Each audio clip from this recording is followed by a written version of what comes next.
नमस्ते मिथिक परिवार। स्वागत है आपका मिथिक वाइब की दुनिया में, जहां कहानियां सिर्फ सुनाई नहीं जाती बल्कि जी जाती हैं। तैयार हो जाओ एक ऐसे सफर के लिए जहां हंसी, ड्रामा, इमोशन और तड़का सब एक साथ फूटेगा।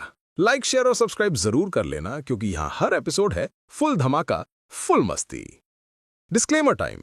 भाई लोग, ये कहानी मजे और मनोरंजन के लिए है, तो अगर सुनकर तुम्हें लगे कि तुम भी किसी फिल्म के हीरो हो तो गली में भागते हुए अपने पड़ोसी को विलेन मत समझ लेना।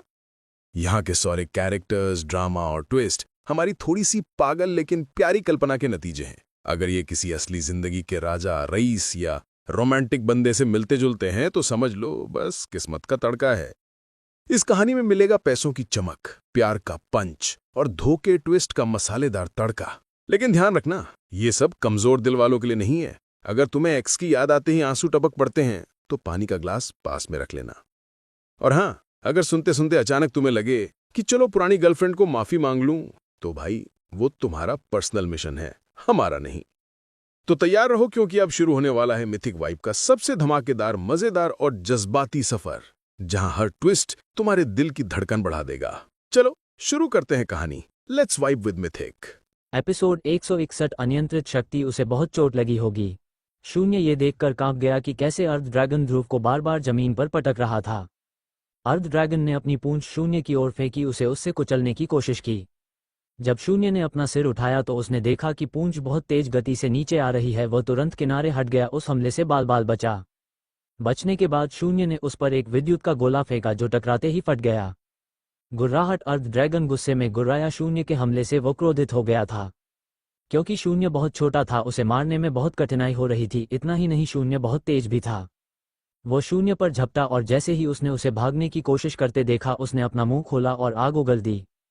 शून्य ने अपनी ओर आती आग को देखकर तुरंत अंधकार तत्व को उजागर किया। लगभग 2 मीटर ऊंचा और 3 मीटर चौड़ा काले धुएं का एक ढेर प्रकट हुआ और शून्य की ओर आने वाली आग को रोकने की कोशिश करने लगा।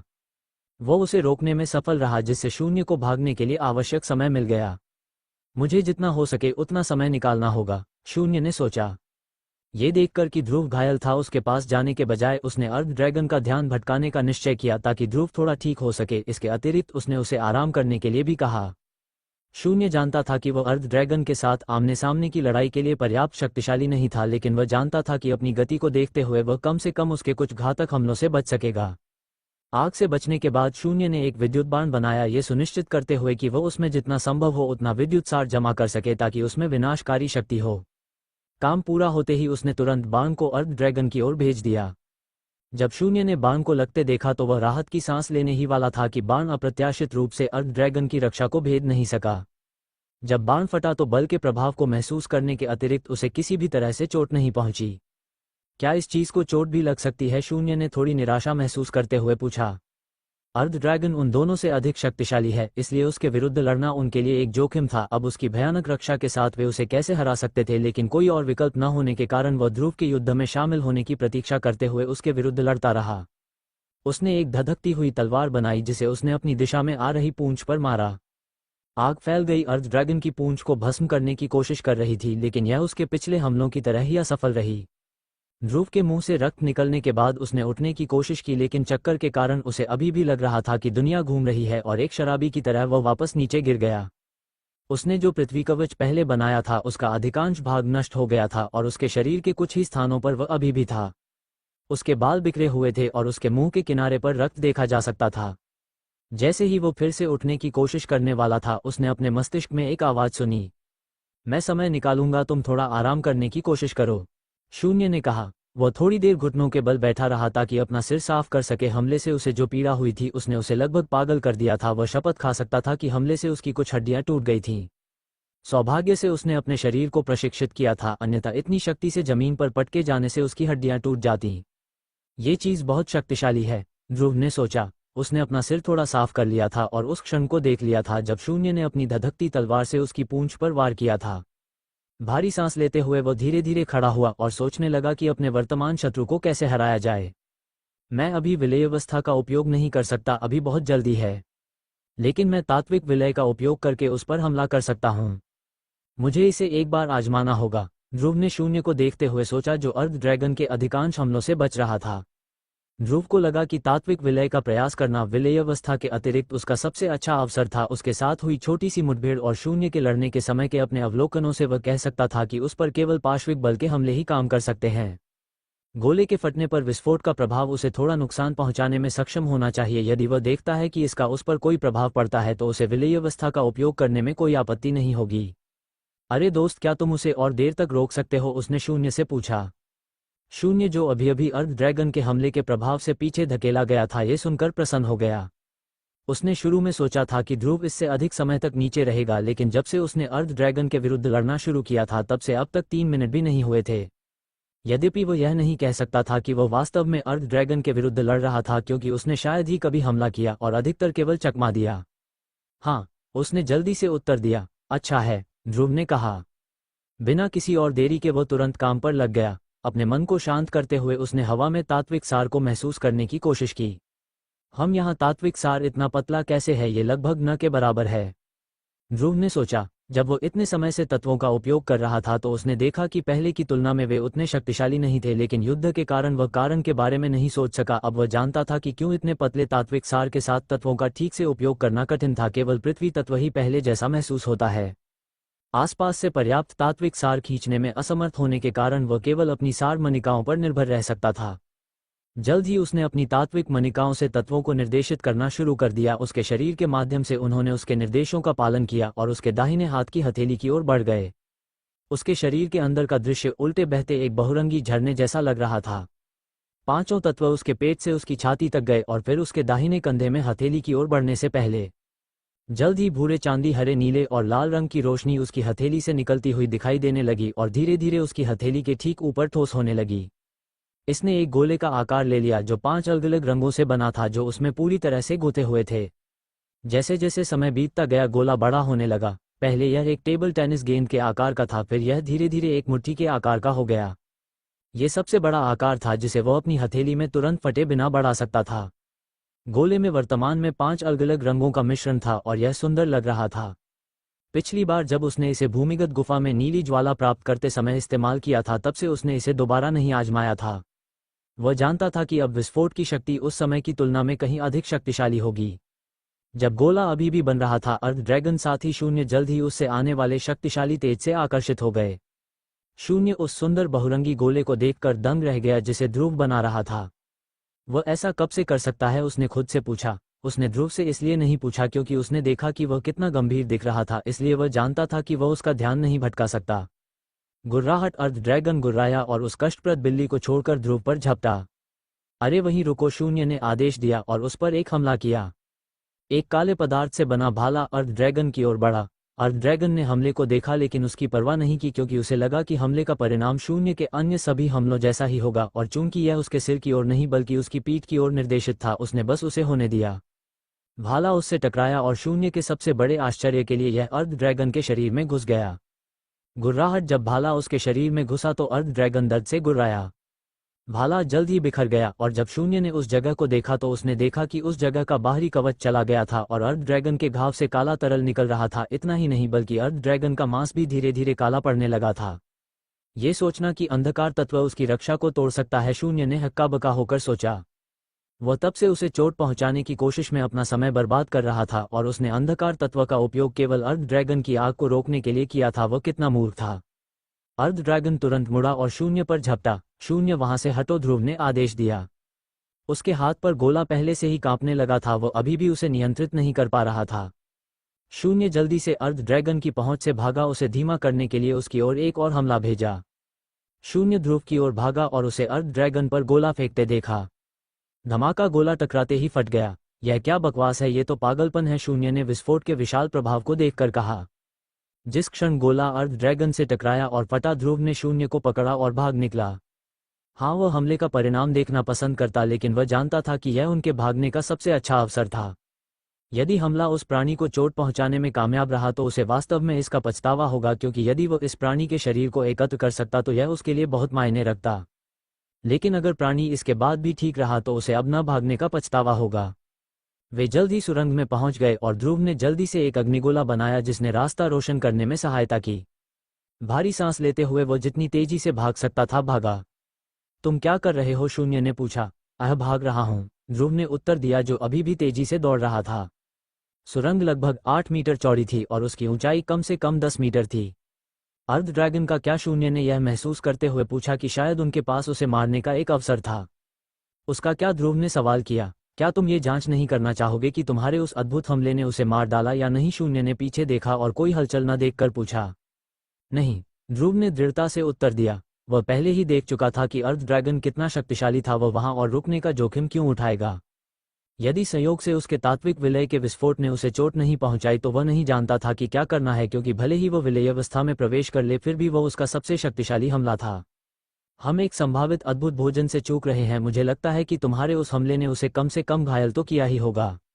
बस कल्पना करो कि यह कितना स्वादिष्ट होगा, और तुम्हें पता होना चाहिए यह एक राक्षसी प्राणी है जो पहले कम से कम 5वीं श्रेणी के शिखर पर था, इसलिए इसके मांस में बहुत सारी ऊर्जा होनी चाहिए। शून्य ने ध्रुव को वापस मुड़ने के लिए मनाने की कोशिश की। 2 मिनट बाद जैसे ही वे सुरंग के दूसरी ओर पहुंचने वाले थे। तुम्हें पता है क्या? मुझे लगता है कि हमें वापस जाना चाहिए। और नहीं नहीं, भागना ठीक है, भागना अच्छा है।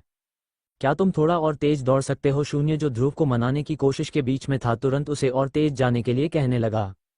ध्रुव शून्य के अचानक बदलाव से स्तब्ध था, लेकिन उसे ये समझने में देर नहीं लगी कि क्यों वह अपने पीछे अर्ध ड्रैगन के हल्के कदमों की आहट सुन सकता था, और यह धीरे धीरे तेज होती जा रही थी। धत तेरे की, यह 2 मिनट भी उसे रोक नहीं सका। उसने अपनी गति और बढ़ाने की कोशिश करते हुए मन ही मन कोसा। वह जल्द ही सीढ़ियों की उड़ान पर चढ़ने लगा, और जैसे ही वह 20वीं सीढ़ी पर पहुंचा, अर्ध ड्रैगन के कदमों की आहट रुक गई। ओह नहीं, उसका दिल डूब गया और उसने जितनी तेजी से हो सके दौड़ने की कोशिश में खुद को सीमा तक धकेल दिया। पहली बार के विपरीत जब वह अर्ध ड्रैगन के कदमों की आहट सुन रहा था, अब वह अधिक तनाव में था, क्योंकि वह अर्ध ड्रैगन का स्थान नहीं जानता था। क्या तुम उसे महसूस कर सकते हो? ध्रुव ने दौड़ते हुए पूछा। वो 50वीं सीढ़ी तक पहुंचने में कामयाब हो गया था, लेकिन उसे अभी भी 100 सीढ़ियां और चढ़नी थी। जिस गति से अर्ध ड्रैगन ने सुरंग को पार किया था, उसे देखते हुए वह बाहर निकलने से पहले उन्हें पकड़ सकता था। नहीं, ऐसा लगता है कि जब भी वह ऐसा करता है तो उसकी उपस्थिति और तेज गायब हो जाता है। शून्य ने सतर्कता से चारों ओर देखते हुए उत्तर दिया। वह जानता था कि अर्ध ड्रैगन यहाँ था, लेकिन पिछली बार जब वह गायब हुआ था तो वह उसे महसूस नहीं कर सका, इसलिए वह नहीं जानता था कि वह कहाँ था। धत तेरे की, ध्रुव ने कोसा और अपनी गति बढ़ाने की कोशिश की, लेकिन अफसोस वह पहले से ही अपनी सीमा पर था। जैसे ही उसने 80वीं सीढ़ी पर कदम रखा, अर्ध ड्रैगन अचानक उससे 8 कदम आगे प्रकट हो गया। उसकी गुर्राहट ने ध्रुव को उसके रास्ते में रोक दिया, जो अपनी गति के कारण लगभग उससे टकरा ही गया था। ध्रुव ने अर्ध ड्रैगन को देखा और अपनी बुरी किस्मत को कोसने से खुद को नहीं रोक सका। धत तेरे की, एक खरोंच भी नहीं, उसे रोने का मन कर रहा था। तात्विक विलय का विस्फोट इस समय उसका सबसे बड़ा हमला था, और इसे उत्पत्ति स्तर के 9वें चरण के एक तत्वज्ञानी के पूर्ण शक्ति वाले हमले का मुकाबला करने में कोई समस्या नहीं थी। फिर भी यह अर्ध ड्रैगन के शरीर पर एक खरोंच भी नहीं छोड़ सका। क्या इस चीज को मारा भी जा सकता है? इस मजबूत रक्षा के साथ ध्रुव को विश्वास नहीं था कि वह उसे नुकसान पहुंचा सकता है। उसे मारने की तो बात ही छोड़ दें। ध्रुव ने पहले ही इस जगह को छोड़ने का निश्चय कर लिया था, चाहे कुछ भी हो जाए, भले ही इसका मतलब असंभव करना हो। गुर्राहट अर्ध ड्रैगन गुर्राया और अपने पंजों को उनके हमलों की ओर मारा। हमले टकराते ही फट गए, लेकिन आश्चर्यजनक रूप से वह पीछे नहीं हटा। इसके बजाय वह हमलों के फटने की जगह से आगे बढ़ गया। एक सीढ़ी पर खड़े होकर, जो मुश्किल से 1 मीटर चौड़ी और कुछ इंच लंबी थी, ध्रुव को अर्ध ड्रैगन के विशाल शरीर से मुकाबला करने में बहुत कठिनाई हो रही थी। बिना एहसास के युद्ध शुरू होते ही वह धीरे धीरे सीढ़ियों से नीचे उतर रहा था। धमाका! ध्रुव के मिट्टी के हथौड़े ने अर्ध ड्रैगन के सिर पर वार किया, जिससे उसका ऊपरी शरीर नीचे झुक गया। लेकिन जैसा कि उसने हमेशा किया था, वह लगभग तुरंत ही उठ खड़ा हुआ। यद्यपि ध्रुव के हमलों का उस पर अधिक प्रभाव नहीं पड़ा, उसने देखा कि जब भी वह पृथ्वी तत्व का उपयोग करता था तो पार्श्विक शक्ति के हमले उसके विरुद्ध काफी प्रभावी लगते थे। इसलिए उसने तुरंत अर्ध ड्रैगन के विरुद्ध केवल उसी का उपयोग करने का सहारा लिया, लेकिन वह अभी भी अर्ध ड्रैगन के हमलों से बचने की कोशिश में सीढ़ियों से नीचे उतर रहा था। मुझे अब कुछ याद आया। पिछली बार जब मैंने उस पर अपने अंधकार तत्व से हमला किया था तो अंधकार तत्व उसके कवच को नष्ट करने में सक्षम था, साथ ही उसके मांस को भी चोट पहुंचा रहा था। शून्य को अचानक प्रयोगशाला में अपने आखिरी हमले की याद आई और उसने ध्रुव को इसके बारे में बताया। तो तुम किसका इंतजार कर रहे हो? ध्रुव ने अर्ध ड्रैगन के हमले से बचने के लिए लगभग 10 कदम पीछे कूदने के बाद पूछा। शून्य, जो पहले अपने अग्नि और विद्युत तत्वों का उपयोग कर रहा था, एक बार फिर अंधकार तत्व में बदल गया। लेकिन इस बार जब भी अर्ध ड्रैगन ने कुछ भी देखा जो अंधकार तत्व के तेज का हल्का सा भी संकेत देता था, वह जल्दबाजी में पीछे हट जाता। एक बार जब उसने अंधकार तत्व के हमले से बचा तो उसने अपना मुंह खोला और ध्रुव और शून्य की दिशा में आग उगल दी।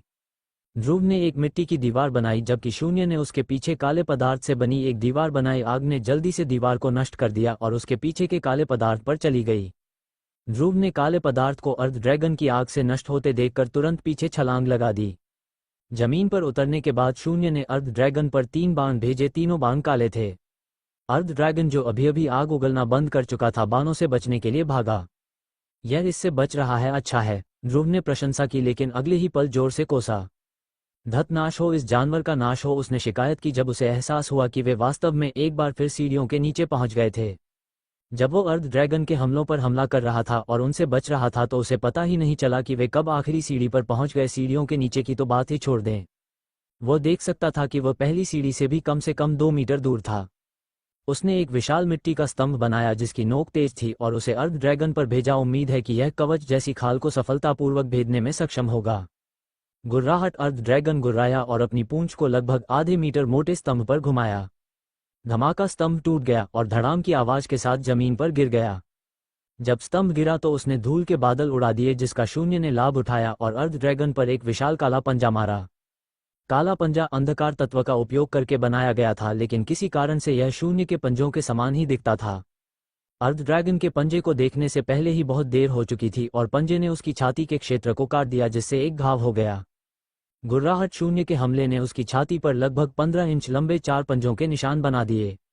वहां के कवच के गिरने के साथ और घायल मांस कुछ समय के लिए नष्ट होने के बाद रुक गया। ध्रुव ने घाव को देखा और एक ठंडी सांस ली। अंधकार तत्व वास्तव में एक रहस्यमयी और शक्तिशाली तत्व है, उसने सोचा। यद्यपि शून्य के हमले उसके हमलों से अधिक शक्तिशाली नहीं थे, अंधकार तत्व की संक्षारक क्षमता वर्तमान में अर्ध ड्रैगन के लिए जीवन को नरक बना रही थी। ध्रुव पर फिर से हमला हुआ। उसने एक कील जैसी चीज बनाई और जल तत्व का उपयोग करके एक हथौड़ा बनाया जिसने विशाल मिट्टी की कील पर प्रहार किया। उसने अकेले कील का उपयोग इसलिए नहीं किया क्योंकि वह पर्याप्त बल और गति उत्पन्न करना चाहता था ताकि वह अर्ध ड्रैगन को सफलतापूर्वक भेद सके। अर्ध ड्रैगन जो अभी भी शून्य के पंजे के हमले से दर्द महसूस कर रहा था, उसने अपनी ओर आती 2 मीटर लंबी मिट्टी की कील को देखा और तुरंत उससे बचने की कोशिश की। पुची बैम गुर्राहट, अर्ध ड्रैगन ने दर्द की एक गुर्राहट निकाली। अपने पीछे देखते हुए उसने देखा कि कील ने उसकी पूंछ को जमीन पर गाड़ दिया था। हाँ, ध्रुव ने यह देखकर खुशी से कहा कि कील अर्ध ड्रैगन के कवच को भेदने में कामयाब रही। हमला करो, उसे मुक्त होने का समय मत दो, उसने शून्य से आग्रह किया।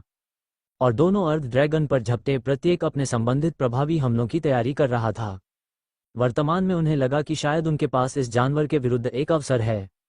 गुर्राहट, धमाका, अर्ध ड्रैगन के हमले के प्रभाव से पीड़ित होने के बाद ध्रुव सुरंग की दीवार से जा टकराया। धत तेरे की, हमें जल्द ही इस जगह से निकलना होगा, ध्रुव ने कहा। क्षेत्र में पतले तात्विक सार के कारण ध्रुव यहां बहुत देर तक नहीं रहना चाहता था। वो कम से कम 30 मिनट तक लड़ना जारी रख सकता था, लेकिन उसके बाद उसके भंडार समाप्त हो जाएंगे। एक अंकन बनाना भी कठिन होने वाला था, लेकिन चूंकि यहाँ पृथ्वी का सार अभी भी सामान्य है तो उसे हमला करने के लिए केवल पृथ्वी तत्व का उपयोग करना होगा। हम इस चीज से कैसे पार पाएंगे? शून्य ने अंधकार तत्व का उपयोग करके कांटों वाली एक बेल जैसी चीज बनाते हुए पूछा ताकि अर्ध ड्रैगन को एक बार फिर ध्रुव पर हमला करने से रोका जा सके। ध्रुव द्वारा मिट्टी की कील का उपयोग करके अर्ध ड्रैगन की पूंछ को जमीन पर गाड़ने के बाद दोनों ने तुरंत हमला किया। उसे जितना संभव हो उतना चोट पहुंचाने की कोशिश की, लेकिन वह आसानी से कील को हटाने में सक्षम था और उन्होंने जो हमला उसकी ओर भेजा था उसे रोकने के लिए आग भी उगली। एक बार जब उसने उनके हमलों को रोक दिया तो उसने एक बार फिर अपना आक्रमण शुरू कर दिया, जिससे दोनों को धीरे धीरे सुरंग में पीछे हटने के लिए विवश होना पड़ा। ध्रुव की तरह शून्य ने भी युद्ध के दौरान इस स्थान पर तात्विक सार की पतली मात्रा पर ध्यान दिया, इसलिए वह जानता था कि उन्हें युद्ध को जल्दी समाप्त करना होगा। लेकिन समस्या ये थी कैसे? अर्ध ड्रैगन न केवल उनसे अधिक शक्तिशाली था, वह तेज भी था, उसकी रक्षा मजबूत थी और एक भयानक आक्रमण शक्ति भी थी। मुझे जल्द ही उसका उपयोग करना होगा, ध्रुव ने सोचा। वह पहले ही समझ चुका था कि उनकी वर्तमान स्थिति कितनी खतरनाक थी। भले ही वे खुद को जीवित रखने में कामयाब रहे हों, लेकिन जल्द ही वे अपने अंदर के तात्विक सार को समाप्त कर देंगे। एक बार ऐसा हो जाने पर वे अर्ध ड्रैगन के लिए आसान शिकार बन जाएंगे। वर्तमान में अपने वर्तमान स्तर और अपने शरीर की शक्ति को देखते हुए वो अधिकतम 7 मिनट तक विलयवस्था में रह सकता था, इसलिए उसे ये सुनिश्चित करना था कि वह उस समय के भीतर अर्ध ड्रैगन को हराने में सक्षम होगा या कम से कम 7 मिनट का समय समाप्त होने से पहले भाग जाएगा, अन्यथा अतिरिक्त ऊर्जा से उसकी त्वचा फटने लगेगी। जल्द ही अर्ध ड्रैगन ने दोनों को वापस प्रयोगशाला में धकेल दिया। ध्रुव विलयवस्था में प्रवेश करने का एक अवसर बनाना चाहता था, लेकिन अर्ध ड्रैगन ने उसे अवसर नहीं दिया। धमाका, वो जमीन पर गिर गया और छोटी तलवार गिर गई। जब उसने तलवार देखी तो उसे अंदर महसूस हुई ऊर्जा की याद आई और उसने जल्दी से उसे उठाने की कोशिश की ताकि वह उससे लड़ सके। लेकिन अर्ध ड्रैगन उससे तेज था और उसने अपनी पूंछ का उपयोग करके तलवार को अपने करीब खींच लिया। तलवार ले आओ, ध्रुव ने कहा। शून्य ने अर्ध ड्रैगन के करीब जाते हुए उस पर काले बाण भेजे। शून्य के हमले को महसूस करते हुए अर्ध ड्रैगन तलवार के साथ पीछे हट गया। शून्य के हमले से बचते हुए उस पर हमला किया। शून्य तुरंत पीछे हट गया लेकिन प्रभाव से हवा में उड़ गया और एक मंच से जा टकराया। शून्य, ध्रुव चिल्लाया जब उसने शून्य को मंच से टकराते देखा। मैं ठीक हूं। शून्य खड़ा हुआ और ध्रुव को आश्वासन दिया। उसे व्यस्त रखो, ध्रुव ने सिर हिलाया और फिर कहा। अब उसके लिए विलयवस्था का उपयोग करने का समय आ गया था। वह और इंतजार नहीं कर सकता था ताकि किसी और अप्रत्याशित घटना से बचा जा सके। ये पहली बार था जब वह सच्ची विलय तकनीक का उपयोग करने जा रहा था। पिछली बार जब उसने विलयवस्था का उपयोग किया था तो उसने अपनी तात्विक मणिकाएं नहीं बनाई थीं। अब अपनी तात्विक मणिकाओं के साथ उसे उन्हें मिलाते समय अविचलित रहने की आवश्यकता थी। यदि प्रक्रिया बीच में बाधित हो जाती तो यदि वह भाग्यशाली होता तो उसकी मणिकाएं नष्ट हो जाती और वह रहस्यमयी स्तर पर वापस आ जाता। यदि वह भाग्यहीन होता तो वह फट जाता। मैं कोशिश करूंगा, शून्य ने उत्तर दिया। पिछले 6 मिनट या उससे अधिक समय में जब वे अर्ध ड्रैगन के विरुद्ध लड़ रहे थे उसने लगभग आधे समय तक अकेले अर्ध ड्रैगन का सामना किया था, इसलिए वो लगभग अकेले उससे लड़ने का आदी हो गया था। अर्ध ड्रैगन पर उसका सबसे बड़ा लाभ उसका अंधकार तत्व नहीं बल्कि उसका आकार था। ध्रुव के विपरीत जब से युद्ध शुरू हुआ था उसके हमलों के टकराने पर प्रभाव से पीछे धकेले जाने के अतिरिक्त उसे अर्ध ड्रैगन द्वारा शारीरिक रूप से चोट नहीं लगी थी। अर्ध ड्रैगन ने तुरंत ध्रुव का पीछा करने की कोशिश की जब उसने देखा कि वह युद्ध छोड़ने की कोशिश कर रहा है। सर शून्य ने उस पर अंधकार तत्व से बना एक पंजा भेजा जिससे उसे रुकने और हमले को रोकने के लिए विवश होना पड़ा। वो शून्य के अंधकार तत्व के हमलों को रोकने के लिए अपने शरीर के किसी भी हिस्से का उपयोग नहीं कर सकता था और पंजे को उस तक पहुंचने से रोकने के लिए केवल आग उगल सकता था। ध्रुव एक मंच के पीछे छिप गया और अपनी तात्विक मणिकाओं पर पूरी तरह से ध्यान केंद्रित करते हुए पालथी मारकर बैठ गया। अर्ध ड्रैगन ने अपना ध्यान शून्य की ओर मोड़ लिया जब उसने ध्रुव को मंच के पीछे छिपते देखा। यद्यपि वो जो कर रहा था उसे रोकना चाहता था, उसे लगा कि शून्य अधिक खतरा है क्योंकि शून्य के लगभग सभी हालिया हमले उसे चोट पहुंचा सकते थे। अचानक पंख जैसी कोई चीज धीरे धीरे अर्ध ड्रैगन की पीठ से निकलने लगी। ओह धत, शून्य ने ये देखकर कोसा। अर्ध ड्रैगन की पीठ पर पंख धीरे धीरे प्रकट हुए और शून्य की निराशा के लिए चमगादड़ जैसे पंख धीरे धीरे हिलने लगे। फड़फड़ फड़फड़ाने की बढ़ी हुई गति के साथ उससे उत्पन्न हवा ने शून्य को लगभग उसके पैरों से उड़ा ही दिया था। धत, शून्य ने उड़ान भरने से पहले ही उस पर हमला कर दिया। वे एक 300 मीटर चौड़ी 200 मीटर ऊंची प्रयोगशाला में थे जो भूमिगत थी। यदि अर्ध ड्रैगन उड़ना शुरू कर देता तो उस पर हमला करना दोनों के लिए कठिन हो जाता जबकि उसे उन पर बेहतर निशाना साधने का अवसर मिल जाता। अर्ध ड्रैगन ने शून्य पर आग उगली जो उसके मुंह से आग निकलते देखकर तुरंत भाग गया। अर्ध ड्रैगन ने जल्द ही उड़ान भर ली। जब शून्य अर्ध ड्रैगन को रोक रहा था ध्रुव वर्तमान में हाथ में लिए गए कार्य पर केंद्रित था। सांस छोड़ने के बाद उसने अपने मन को शांत किया, सभी विचलित करने वाले विचारों को हटा दिया और पूरी तरह से मणिकाओं को मिलाने पर ध्यान केंद्रित किया। उसने अपनी आत्मिक ऊर्जा को अपने शरीर में भेजा और उसका उपयोग तात्विक मणिकाओं को एक दूसरे के करीब ले जाने के लिए किया। तात्विक विलय के अपने अनुभव के साथ और पहली बार जब उसने अपने प्रलय सार को मिलाया था मणिकाओं को मिलाना आसान था। मणिकाओं को करीब लाने के बाद वे धीरे धीरे स्वाभाविक रूप से एक दूसरे में विलीन होने लगीं। उन्हें विलय प्रक्रिया में किसी भी समस्या का सामना नहीं करना पड़ा और 45 सेकंड के भीतर वे पूरी तरह से विलीन हो गईं। अब ध्रुव की पिछली 5 तात्विक मणिकाएं एक ही 5 रंग की तात्विक मणिका में बदल गई थीं। 5 मणिकाओं का मतलब 5 चरणों की वृद्धि थी। धमाका, एक ऊर्जा की लहर ध्रुव के शरीर से सभी दिशाओं में फैल गई लेकिन अर्ध ड्रैगन के पंख फड़फड़ाने के कारण शून्य उसे महसूस नहीं कर सका। ध्रुव का स्तर जल्द ही ऊपर चढ़ने लगा और 5 सेकंड में वह उत्पत्ति स्तर के 4थे चरण से उत्पत्ति स्तर के 9वें चरण में पहुंच गया। यह क्या बकवास है शून्य, मैंने सोचा था कि तुमने कहा था कि यह एक ड्रैगन नहीं है। उसने अर्ध ड्रैगन को हवा में उड़ते हुए देखकर शून्य पर चिल्लाया। यह नहीं है, शून्य ने उत्तर दिया। तो तुम पंखों की व्याख्या कैसे करोगे, ध्रुव ने पूछा। शून्य ने जो पहले कहा था उससे वह आश्वस्त नहीं था। यद्यपि इसका विकास एक विफलता थी फिर भी इसमें एक ड्रैगन के कुछ लक्षण थे। शून्य ने समझाया। ध्रुव ने भी उड़ान भरी और सीधे अर्ध ड्रैगन की ओर बढ़ा जो हवा में था। जब वह करीब पहुंचा तो उसने अर्ध ड्रैगन के शरीर पर एक प्रहार किया। धमाका, अपनी तात्विक मणिकाओं को मिलाने के बाद उसके शारीरिक शरीर की शक्ति 2 चरणों तक बढ़ गई। यद्यपि यह उसके स्तर जितनी शक्तिशाली नहीं थी, एक बार जब वह अपनी मांसपेशियों को तत्वों से भर देता तो उसकी शारीरिक शक्ति एक और चरण बढ़ जाती। अर्ध ड्रैगन ध्रुव के मुके से लगभग 30 मीटर पीछे धकेल दिया गया और वह दर्द से गुर्राया। अब ध्रुव उसी स्तर पर था जिस पर वह था लेकिन उसकी रक्षा अभी भी बेहतर थी। ध्रुव आसानी से हमले से बच सका और उसने एक विशाल 2.5 मीटर का हथौड़ा बनाया जिसे उसने अर्ध ड्रैगन के जबड़ों पर दे मारा। अर्ध ड्रैगन हवा से गिर गया और जमीन पर जा टकराया। जैसे ही वो उतरा फिर एनकनों ने 10 स्तंभ भेजे जो उससे टकराए और उसने उस पर 3 विलय गोले भी फेंके जो संपर्क में आते ही फट गए। धमाका बूम। शून्य ध्रुव को हवा में अर्ध ड्रैगन से लड़ते देखकर दंग रह गया और ये देखकर कि वह न केवल उसी स्तर पर था बल्कि वह उस पर हावी भी हो रहा था, वह उत्साहित महसूस किए बिना नहीं रह सका। तलवार पकड़ो, ध्रुव ने शून्य को याद दिलाया जबकि वह उस स्थान की बारीकी से निगरानी कर रहा था जहां अर्ध ड्रैगन गिरा था। वह उसे धूल के कारण नहीं देख सका जब अर्ध ड्रैगन जमीन पर गिरा। शून्य ने सिर हिलाया और उस तलवार की ओर बढ़ा जो उस स्थान से 8 मीटर दूर गिरी थी जहां अर्ध ड्रैगन उतरा था। हवा में खड़े होकर ध्रुव ने शून्य को तलवार की ओर दौड़ते हुए देखा।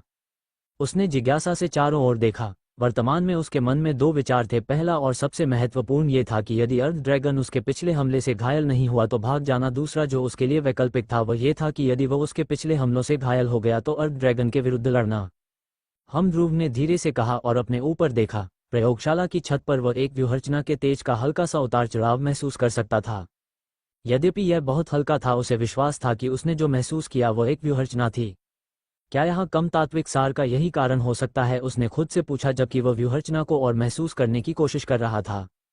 उसने आकाश तत्व से संबंधित किसी भी चीज का उपयोग करने में उनकी अचानक अक्षमता के बारे में भी सोचा, लेकिन उसे लगा कि यह कारण नहीं था क्योंकि वे पहले इसका उपयोग करने में सक्षम थे, लेकिन फिर यह अचानक अवरुद्ध हो गया। मिल गई। शून्य की आवाज ने उसे उसके विचारों से वापस लाया। ठीक है, हमें चलना चाहिए, ध्रुव ने कहा। धूल लगभग 20 सेकंड के बाद भी नहीं बैठी थी। ये देखकर कि उन्होंने तलवार वापस ले ली थी उसने इस जगह को छोड़ने का निश्चय किया। ठीक है, क्या तुम्हें लगता है कि यह बच जाएगा, शून्य ने पूछा।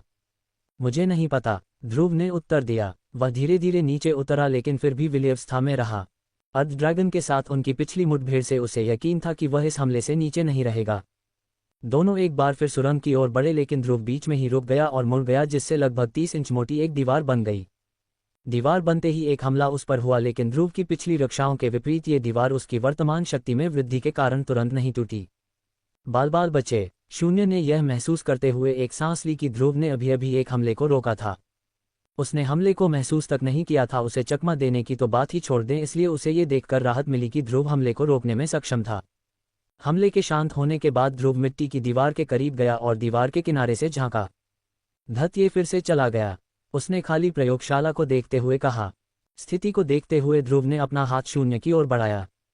क्या, शून्य ने ध्रुव का हाथ अपने सामने देखकर पूछा। तलवार, ध्रुव ने उसे तीखी आंखों से देखते हुए कहा। अगर शून्य ने मना करने की हिम्मत की तो वह उसे पीट देगा और शून्य अजीब तरह से हंसा और तलवार उसे दे दी। वह जानता था कि उनकी स्थिति कितनी गंभीर थी, इसलिए उसने तलवार को पकड़ने की हिम्मत नहीं की। ध्रुव ने तलवार को अपने दाहिने हाथ में पकड़ा और उसका बारीकी से अध्ययन किया।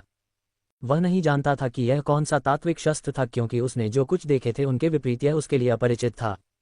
कोई और विकल्प न होने पर उसने अपने अग्नि तात्विक सार को तलवार में डालने की कोशिश की। जिस क्षण तात्विक सार तलवार में प्रवेश किया वह एक उग्र लाल रंग से चमक उठी। अग्नि, उसने सोचा, लेकिन आवेग में उसने अग्नि तात्विक सार को वापस ले लिया और अपने पवन तात्विक सार को तलवार में डालने की कोशिश की और उसके सबसे बड़े आश्चर्य के लिए तलवार एक हरे रंग से चमक उठी। ये होने पर ध्रुव का दिल कांप गया। ये कैसे संभव है, उसने अविश्वास के भाव से खुद से पूछा। यद्यपि वह चौंक गया था, उसने जल्दी से खुद को शांत किया और अपने अन्य 3 तात्विक सारों को तलवार में डालने की कोशिश की और पहले 2 की तरह ही तलवार तत्वों के रंग को दर्शाते हुए चमक उठी। ध्रुव को तलवार पर सभी 5 तत्वों का परीक्षण करने में कुल मिलाकर लगभग 18 सेकंड लगे। ये सोचना कि ऐसा खजाना भी है। ध्रुव के चेहरे पर उन 18 सेकंडों के दौरान अविश्वास का भाव था जब वह तलवार का परीक्षण कर रहा था। ध्रुव जो अविश्वास की स्थिति में था अचानक चौंक गया और तलवार को अपने ऊपरी दाएं ओर घुमाया, उसमें पृथ्वी तत्व भर दिया। पिछली हल्की तलवार तुरंत अत्यंत भारी हो गई जिसका वजन लगभग 300 पाउंड था। धमाका, तलवार अर्ध ड्रैगन के पंजे से टकराई जो कहीं से भी प्रकट हो गया था। ध्रुव 15 मीटर पीछे धकेल दिया गया और वह अर्ध ड्रैगन की शक्ति से अभिभूत होने के बाद सुरंग की दीवार से जा टकराया।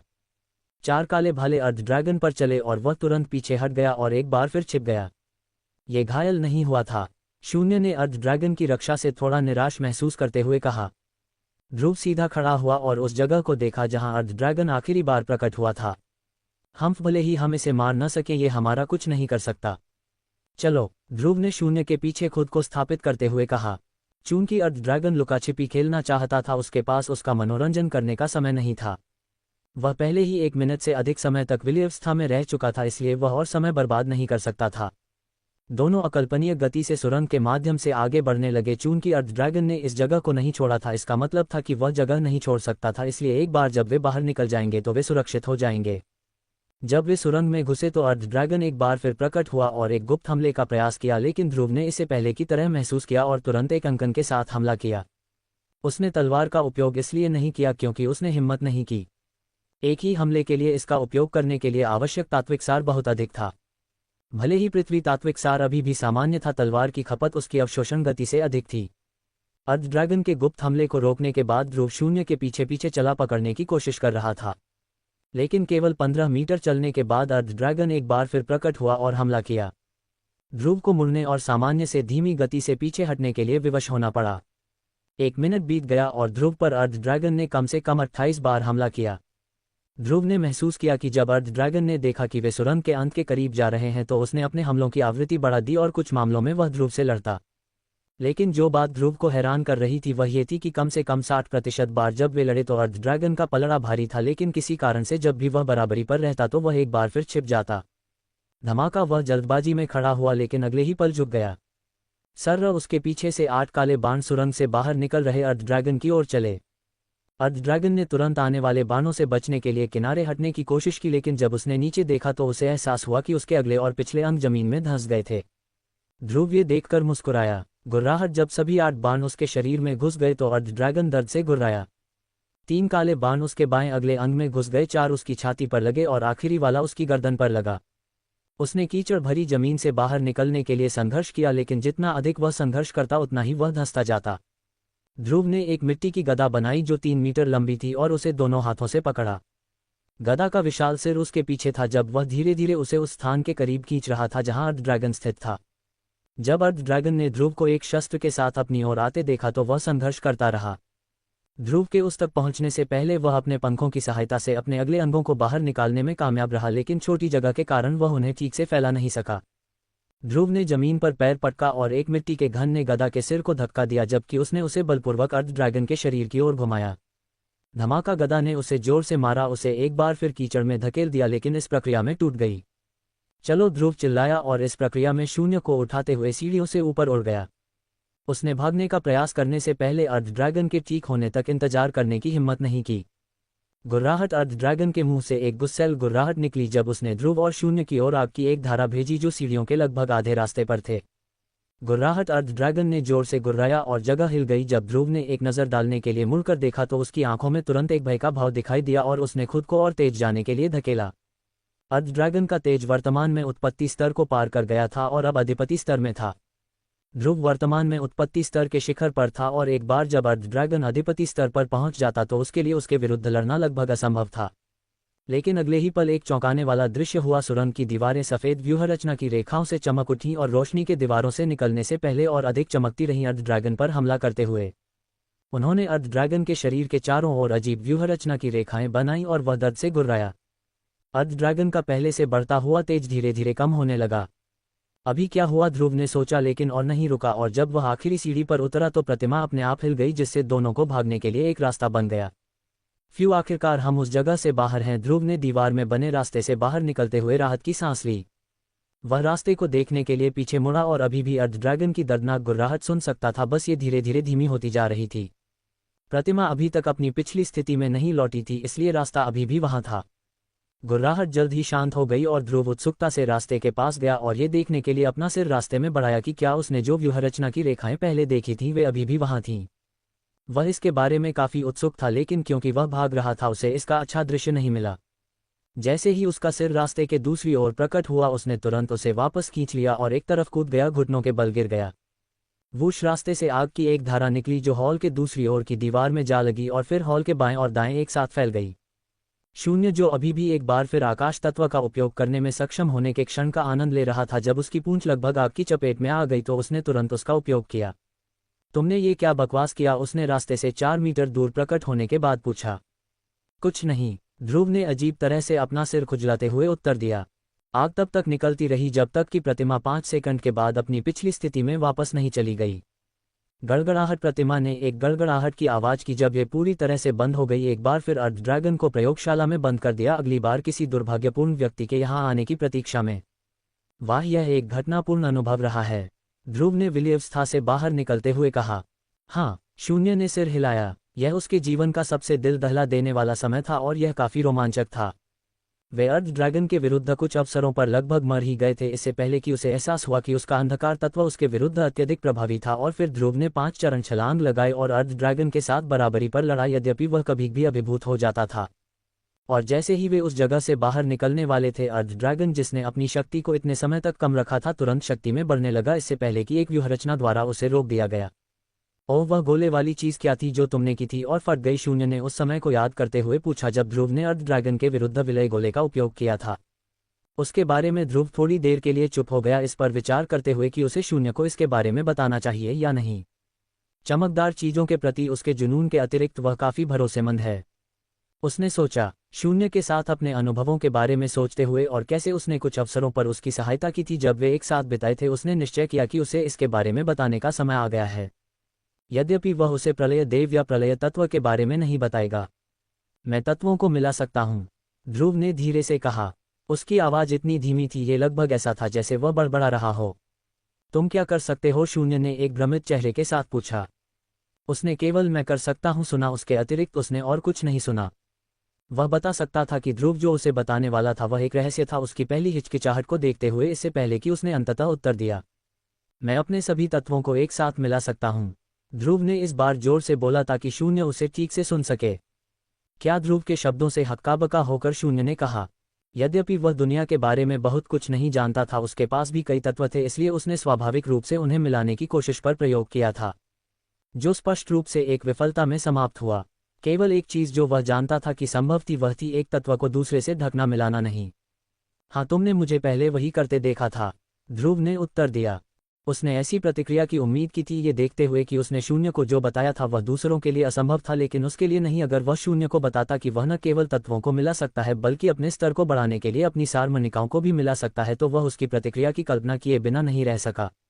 लेकिन वह उसे उसके बारे में नहीं बताएगा, न ही वह उसे अन्य तत्वों को समझने की अपनी क्षमता के बारे में बताएगा। वह उसका और अध्ययन करना चाहता था। आखिरकार उन्होंने केवल 2 महीने और 1 या 2 सप्ताह ही साथ बिताए थे। यह अविश्वसनीय है, शून्य ने अपने प्रारंभिक सदमे के बाद उत्साह से कहा। क्या दूसरे भी ऐसा कर सकते हैं? वह पूछने से खुद को नहीं रोक सका। यदि ये दूसरों के लिए संभव था तो वह इसे सीखना पसंद करेगा। आखिरकार उसने इसकी भयावह शक्ति देखी थी। मुझे नहीं लगता कि यह संभव है। मैं वास्तव में यह नहीं समझा सकता कि मैं ये कैसे कर सकता हूँ, इसलिए मत पूछो, ध्रुव ने शून्य की आंखों में उत्साह देखकर कहा। वह लगभग उसकी आंखों से बता सकता था कि शून्य क्या सोच रहा था, इसलिए उसने उसके पूछने से पहले ही मना कर दिया। भले ही वह ये देखने के लिए काफी उत्सुक था कि क्या कोई दूसरा व्यक्ति तकनीक दिए जाने पर ऐसा कर पाएगा। ये कुछ ऐसा नहीं था जिसे वह बस किसी को भी सिखा सकता था। शून्य थोड़ा निराश होकर नीचे देखने लगा, लेकिन उसने जल्द ही इसे अपने मस्तिष्क के पीछे फेंक दिया। तुमने अपनी शक्ति इतनी कैसे बढ़ा ली? उसने एक बार फिर उत्सुकता से पूछा। उसने ध्रुव को पहले कभी ऐसा करते नहीं देखा था, इसलिए वह इसके बारे में भी बहुत उत्सुक था। किसी को ये जानना होगा कि यद्यपि किसी के लिए अपना स्तर बढ़ाना संभव था, इसे 5 तक बढ़ाना अनसुना था। दूसरों के साथ उनकी मुठभेड़ों के दौरान ऐसे समय थे जब उनका प्रतिद्वंद्वी अपनी शक्ति को बढ़ाने के लिए एक गुप्त तकनीक का उपयोग करता था, लेकिन ये हमेशा एक ही स्तर तक होता था। तो भले ही ऐसी तकनीकें हों जो उनके विरोधियों द्वारा उपयोग की जाने वाली तकनीक से उच्च गुणवत्ता की हों, यह इतना अधिक नहीं होना चाहिए है ना। वह मैं अभी वास्तव में नहीं समझा सकता। मैं तुम्हें बाद में बताऊंगा, ध्रुव ने कंधे उचकाए, उसे इस बारे में सच बताने से बचते हुए। हम ठीक है, शून्य ने समझदारी से सिर हिलाया। वह जानता था कि हर किसी का एक रहस्य होता है जिसे वे इतनी आसानी से साझा नहीं करेंगे। ध्रुव का उसे तत्वों को मिलाने में सक्षम होने के बारे में बताना पहले से ही एक संकेत था कि वह उस पर विश्वास करता था, यद्यपि पूरी तरह से नहीं। तो अब क्या? उसने उस दीवार को देखते हुए पूछा जिसे अर्ध ड्रैगन की आग ने जला दिया था। हमें चलना चा। गड़गड़ाहट। एक गड़गड़ाहट की आवाज ने ध्रुव को बीच में ही रोक दिया। आवाज के बाद हॉल में तीव्र कंपन हुआ। क्या हो रहा है? शून्य ने पूछा। मुझे नहीं पता, लेकिन हमें हे भगवान, ध्रुव जो बोल रहा था अचानक शून्य के पीछे देखते हुए चिल्लाया। क्या क्या? शून्य ने ध्रुव की चीख और निराशा के भाव को सुनकर 2 बार पूछा। तुम्हारे पीछे, ध्रुव ने थोड़े कांपते हुए हाथ से इशारा किया। ध्रुव की प्रतिक्रिया देखकर शून्य जल्दी से मुड़ा। हे भगवान! और ध्रुव की तरह ही वह भी चिल्लाया, भागो! ध्रुव मुड़ा और हॉल से बाहर भागा, इमारत के निकास की ओर बढ़ रहा था। शून्य, जो एक बार फिर आकाश तत्व का उपयोग करने में सक्षम था, गायब हो गया और ध्रुव के कंधे पर प्रकट हुआ चिंता से अपने पीछे देख रहा था। हमारा पीछा हमेशा क्यों होता है, उसने अपनी दुर्दशा से थोड़ा निराश होकर सोचा। उनके पीछे कम से कम 15-7 मीटर लंबी छिपकलियां और 4-2 मीटर के मेढक उनका पीछा कर रहे थे, लेकिन इतना ही नहीं, और भी हॉल की दीवार के रास्तों से बाहर निकल रहे थे। ध्रुव और शून्य पहले हॉल के बीच में थे और लगभग 10 प्रतिमाएं थीं जिनकी उन्होंने जांच नहीं की थी। हॉल के दोनों ओर 5-5 और उनके सबसे बड़े आश्चर्य के लिए सभी 10 में रास्ते थे, न कि केवल वह जिसमें वे घुसे थे। यद्यपि ये जानवर अर्ध ड्रैगन जितने शक्तिशाली नहीं थे, वे कमजोर भी नहीं थे। ध्रुव केवल पहले 4 के स्तर को महसूस करने में सक्षम था और वे सभी उत्पत्ति स्तर के 6ठे चरण में थे। इमारत का दरवाजा फट गया और ध्रुव उसमें से बाहर भागा। उसने दरवाजा खोलने और इंतजार करने की हिम्मत नहीं की, इसलिए उसने वहां पहुंचने से पहले ही उसे उड़ा दिया।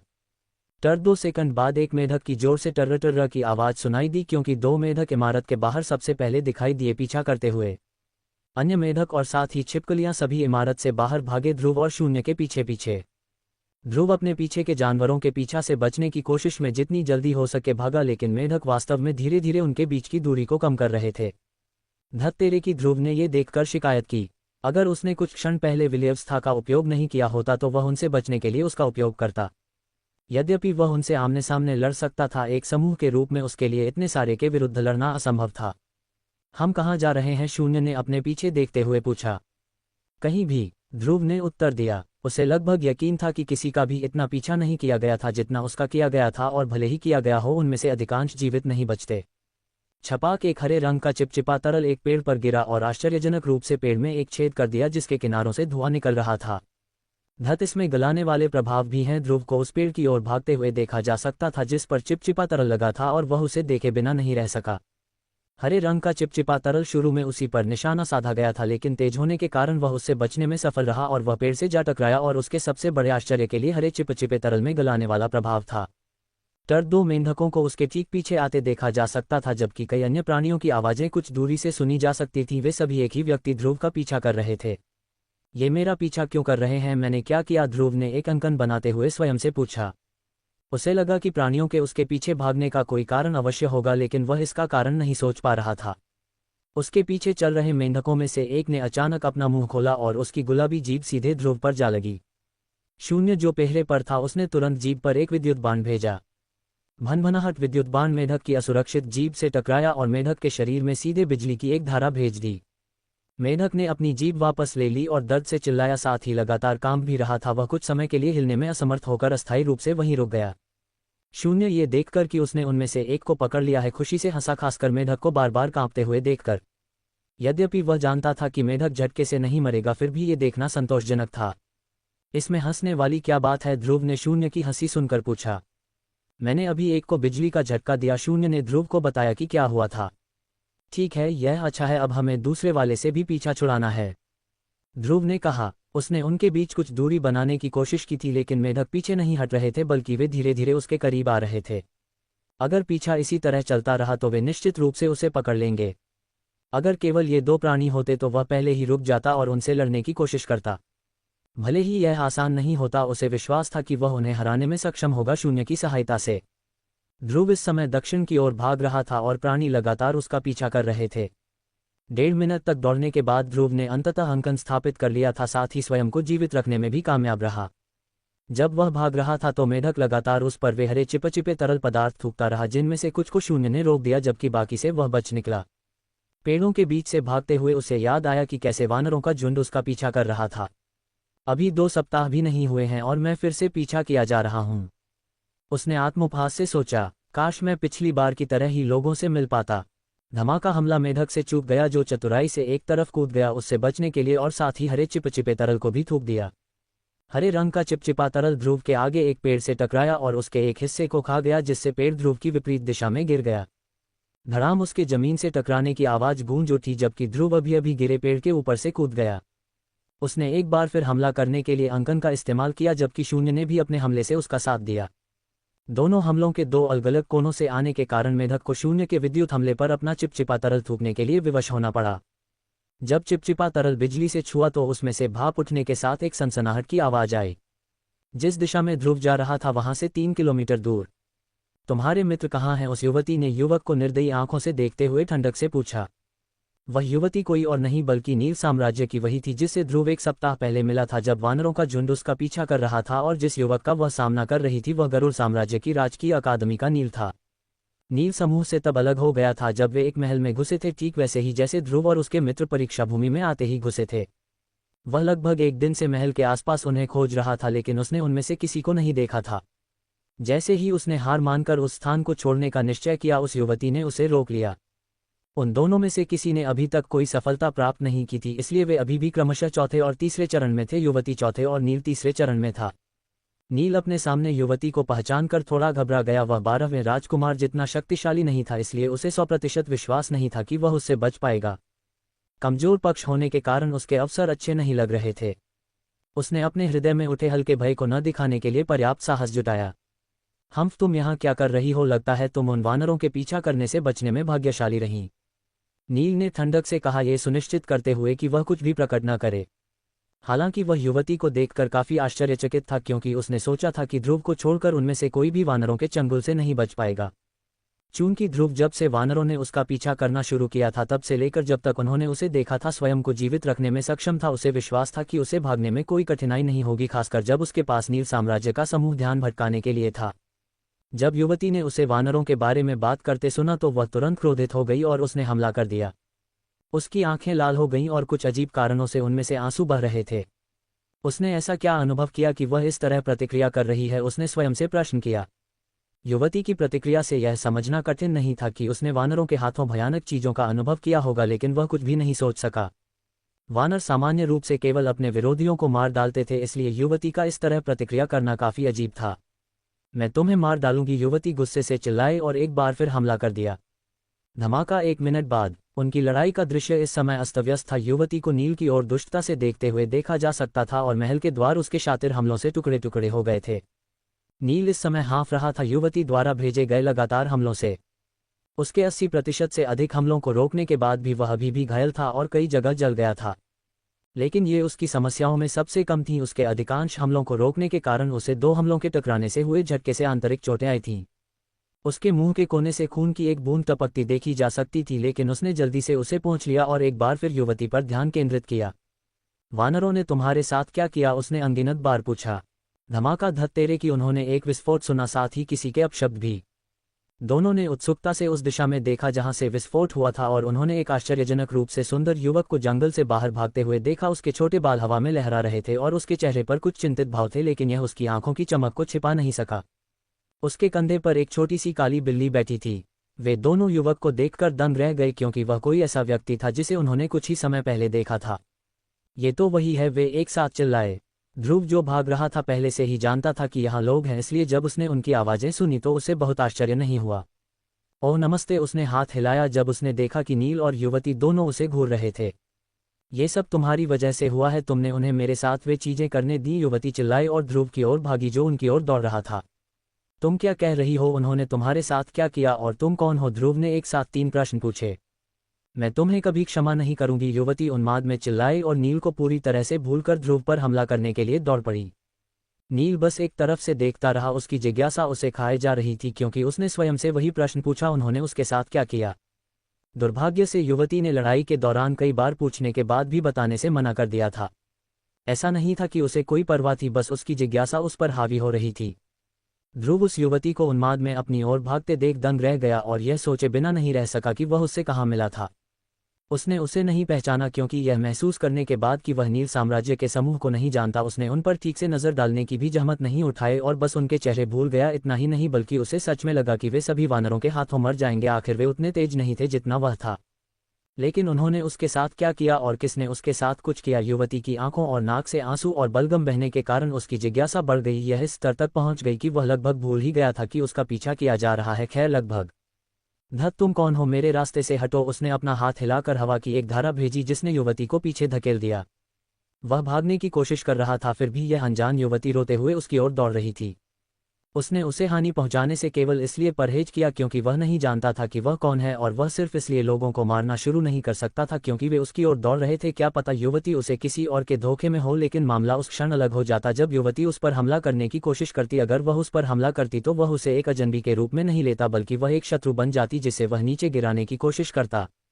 आखिर वह सिर्फ इसलिए चुपचाप बैठकर उसे हमला करने नहीं दे सकता था क्योंकि उसे लगा कि वह उसे किसी और के धोखे में है।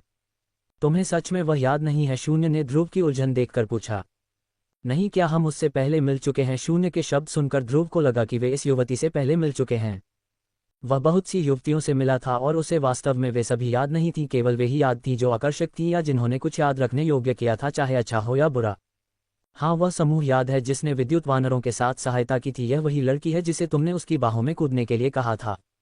शून्य ने समझाया। ओह, ये वह है। ये सोचना कि वह बच गई। ध्रुव को तुरंत वह युवती याद आ गई, हालांकि बहुत अच्छी तरह से नहीं, लेकिन उसे याद आया कि उसने शून्य को एक युवती की बाहों में कूदने के लिए कहा था ताकि उनकी चाल वानरों को और अधिक विश्वसनीय लगे। रुको, इसका मतलब यह नहीं है कि वह वानरों के बारे में बात कर रही है। वानरों ने उसके साथ क्या किया? जब उसने वानरों के बारे में सोचा तो ध्रुव का मन चौंक गया। वह वानरों को अपने विरोधियों को चीरने के अलावा कुछ और करते हुए नहीं सोच सकता था। मुझे नहीं पता। शून्य ने कंधे उचकाए। वह भी काफी उत्सुक था कि विद्युत वानरों ने युवती के साथ क्या किया था। तुम कमीने, तुम शांति से नहीं मरोगे, युवती ने शाप दिया और तुरंत ध्रुव पर एक हमला कर दिया। धत तेरे की! ध्रुव ने आंतरिक रूप से शिकायत की और हमले को रोकने के लिए एक पृथ्वी दीवार बनाई। धत, हमारे मित्र पहुंच गए हैं, शून्य ने हताशा में कहा। टर, वह क्या है? नील ने उत्सुकता से जंगल की ओर देखते हुए पूछा। अचानक उसका शरीर कांप गया, जैसे उसे कुछ याद आया हो। फिर उसने ध्रुव को देखा, फिर वापस जंगल की ओर, फिर वापस ध्रुव की ओर। जल्द ही उसने तार जोड़ लिए। मैं इतना मूर्ख कैसे हो सकता हूं? उसने स्वयं से प्रश्न किया क्योंकि वह धीरे धीरे पीछे हटने लगा। ये ठीक वैसा ही था जैसा उसने पिछली बार ध्रुव को देखा था। उस समय वह अनुभवहीन था, इसलिए वह समय पर नहीं भाग सका और उसे उनका पीछा करने वाले वानरों से लड़ने के तनाव से गुजरना पड़ा। यद्यपि जो उनका पीछा कर रहे थे वे कमजोर थे, लेकिन अगर वे जल्दी भाग गए होते तो उन्हें उनसे लड़ने की परेशानी नहीं उठानी पड़ती। वह बता सकता था कि ध्रुव उत्पत्ति स्तर के चौथे चरण में था। ये देखकर कि उसने कितनी सहजता से युवती के हमले को रोक दिया और वह निश्चित रूप से उससे अधिक शक्तिशाली था, इसलिए चूंकि वह किसी चीज से भाग रहा था, इसका मतलब था कि वह चीज उससे अधिक शक्तिशाली थी और ध्रुव उससे अधिक शक्तिशाली था। वह किसी ऐसे व्यक्ति से कैसे लड़ सकता था जो उससे अधिक शक्तिशाली, किसी से अधिक शक्तिशाली हो? मुझे जाना होगा, उसने स्वयं से आग्रह किया और भागने के लिए मुड़ा। जैसे ही वह मुड़ा, धमाका, एक तेज आवाज ने उसका ध्यान खींचा और एक बार फिर उसने उत्सुकता से उसके कारण पर एक नजर डालने के लिए मुड़ा। हे भगवान, उसने अब क्या किया? नील ने महसूस किया कि उसके पैर नर्म हो गए और उसका सिर चकरा गया। उसे यकीन था कि वह बेहोश होने के बहुत करीब है। 3-2 मीटर के मेंढक एक ही समय में प्रकट हुए और नील कसम खा सकता था कि वह इन मेंढकों जितने बड़े, यदि बड़े नहीं और भी प्राणियों की आवाजें सुन रहा था जो उनकी ओर आ रहे थे। ये हमेशा इससे कैसे बच जाता है? उसने पश्चिम की ओर भागते हुए पूछा। मेंढकों ने उसे डरा दिया, उन्होंने उसे बुरी तरह डरा दिया। अगर वह वहां थोड़ी देर और रहता तो शायद वह अपनी पैंट में ही पेशाब कर देता। जब नील भाग रहा था तो जिस युवती का मन घृणा से धुंधला हो गया था, उसने मेंढकों को देखा भी नहीं। उसकी आंखों में इस समय केवल ध्रुव था। वह बस उसे मारना चाहती थी, बस यही मायने रखता था और कुछ नहीं। आह, वह चिल्लाई और एक बार फिर ध्रुव पर हमला करने के लिए दौड़ी। एक हमला तैयार कर रही थी जिसे उसने जल्द ही छोड़ दिया। युवती का हमला सीधे उस पर गया। शून्य ध्रुव हमले को देखने की जहमत उठाए बिना आंतरिक रूप से चिल्लाया। मुझे पता है, शून्य ने उत्तर दिया और उसके कंधे से गायब हो गया उसके आगे प्रकट होने से पहले। जिस क्षण वह प्रकट हुआ, उन पर आने वाली आग की धारा धीरे धीरे उसके 1 मीटर के भीतर आने के बाद गायब होने लगी। उलझन में पड़ी युवती को लगा कि वह कुछ देख रही है और स्पष्ट देखने के लिए अपनी आंखें मलने से स्वयं को नहीं रोक सकी। सर्र आग उस बेखबर युवती के पीछे प्रकट हुई और उसकी पीठ पर जा लगी। जब वह उसे लगी तो वह दर्द से चिल्लाए। आग के बल ने उसे ध्रुव की दिशा में उड़ा दिया। 3 मेंढकों में से एक ने अपनी जीभ बाहर निकाली, भले ही उसके और ध्रुव के बीच की दूरी 300 मीटर से अधिक थी। वह आ रही है, शून्य ने अपने जवाबी हमले से युवती को उड़ाने के बाद कहा। ठीक है, ध्रुव ने सिर हिलाया और आगे जो होने वाला था उसके लिए स्वयं को तैयार किया। चूंकि वह दौड़ रहा था इसलिए उसे हवा में मौजूद युवती तक पहुंचने में 2 सेकंड से भी कम समय लगा। उसने उसका पैर पकड़ा, एक चक्कर लगाया और उसे जीभ की दिशा में फेंक दिया। पूरा दृश्य इतना स्वाभाविक रूप से प्रवाहित हुआ कि किसी को लगेगा कि ध्रुव, शून्य, मेढक और युवती ने इस दिनचर्या का 1000 बार अभ्यास किया था। मेढक की जीभ ने युवती को पकड़ लिया और इसके बारे में चौंकाने वाली बात यह थी कि जीभ मेढक के शरीर से 40 मीटर से अधिक दूर थी। न तो ध्रुव, न शून्य और न ही भागता हुआ नील, जिसकी जिज्ञासा उसे जो हो रहा था उस पर एक नज़र डालने के लिए विवश कर रही थी, यह समझ सका कि एक मेढक की जीभ इतनी दूर तक कैसे खींच सकती है। ये संभव भी कैसे है? नील को लगा कि जीवन में उसका दृष्टिकोण बदल रहा है, एक बुरा मोड़। लेकिन जब उसने सोचा कि उसने सब कुछ देख लिया है तो मेढक ने अपनी जीभ को घायल युवती के साथ वापस खींच लिया जो उसके सिरे से जुड़ी हुई थी और अपना मुंह चौड़ा करके उसे पूरा निगल गया। भले ही मेढक 2 मीटर लंबा और 1.5 मीटर से थोड़ा अधिक ऊंचा था, नील को लगा कि उसे 1.5 मीटर से थोड़ी अधिक लंबी युवती को निगलने में सक्षम नहीं होना चाहिए। मुझे यहाँ से निकलना है। नील को लगा कि वह सदमे से बेहोश होने और भागने के लिए होश में रहने के बीच एक लड़ाई लड़ रहा है, लेकिन उसकी न मरने की इच्छा या अगर वह मरना भी चाहता था तो उस तरीके से नहीं, उसे बेहोश होना असंभव बना रही थी। जैसे ही वह पेड़ों के करीब पहुंचा, उसकी जिज्ञासा ने एक बार फिर उसे अपने कंधे पर नजर डालने के लिए विवश किया और देखो, उसने विभिन्न प्रकार की छिपकलियों साथ ही मेंढकों को जंगल के दूसरी तरफ से बाहर निकलते देखा। वह स्तब्ध होकर खड़ा रहा और ठीक से देखने के लिए मुड़ने से स्वयं को नहीं रोक सका। आखिर यह करता कैसे है, ये सब उसने स्वयं से पूछा। उसे लगा कि उसका मस्तिष्क प्रश्नों से गर्म हो रहा है। वह जानता था कि अन्य प्राणी आ रहे हैं, लेकिन उसने ये कल्पना करने की हिम्मत नहीं की थी कि यह इतना अधिक होगा। जिन 3 सेकंड में वह प्राणियों को बाहर निकलते हुए देखता रहा, वह आत्मविश्वास से कसम खा सकता था कि 50 से अधिक प्राणी जंगल से बाहर आ चुके थे। जब उसका शरीर जमीन से छुआ तो वह हाँफ गया और अपने पीछे देखा, केवल ये देखने के लिए कि एक हरे रंग का चिपचिपा तरल उसके पीछे के पेड़ को गला रहा है। कोई आश्चर्य नहीं कि वे कहते हैं कि जिज्ञासा बिल्ली को मार देती है, लेकिन इस बिल्ली को नहीं, ये बिल्ली एक और दिन देखने के लिए जीवित रहेगी, उसने कहा और जंगल में भाग गया, लकड़ियों में गायब हो गया। उसकी जिज्ञासा ने उसे लगभग मार ही डाला था। अगर मेंढकों में से एक ने टर्राने की आवाज नहीं की होती जबकि दूसरे ने उस पर अपना हमला भेजा होता तो वह मर चुका होता। लेकिन फिर भी उसके मन में एक और प्रश्न आया, हरे रंग का चिपचिपा तरल लगभग 800 मीटर दूर से कैसे यात्रा कर गया? सौभाग्य से न तो मेंढकों और न ही छिपकलियों ने उसका पीछा किया, वे सभी ध्रुव के पीछे चले गए। इस बीच शून्य ने नील की दिशा में ऐसे देखा जैसे वह किसी मूर्ख को देख रहा हो। कौन इतना मूर्ख था कि खड़ा होकर इतने सारे राक्षसी प्राणियों को जंगल से बाहर निकलते देखे? कितना मूर्ख लड़का है, उसे मर जाना चाहिए था ताकि इस दुनिया से एक मूर्ख कम हो जाए। शून्य ने सोचा, हम इसे और अधिक समय तक जारी नहीं रख सकते।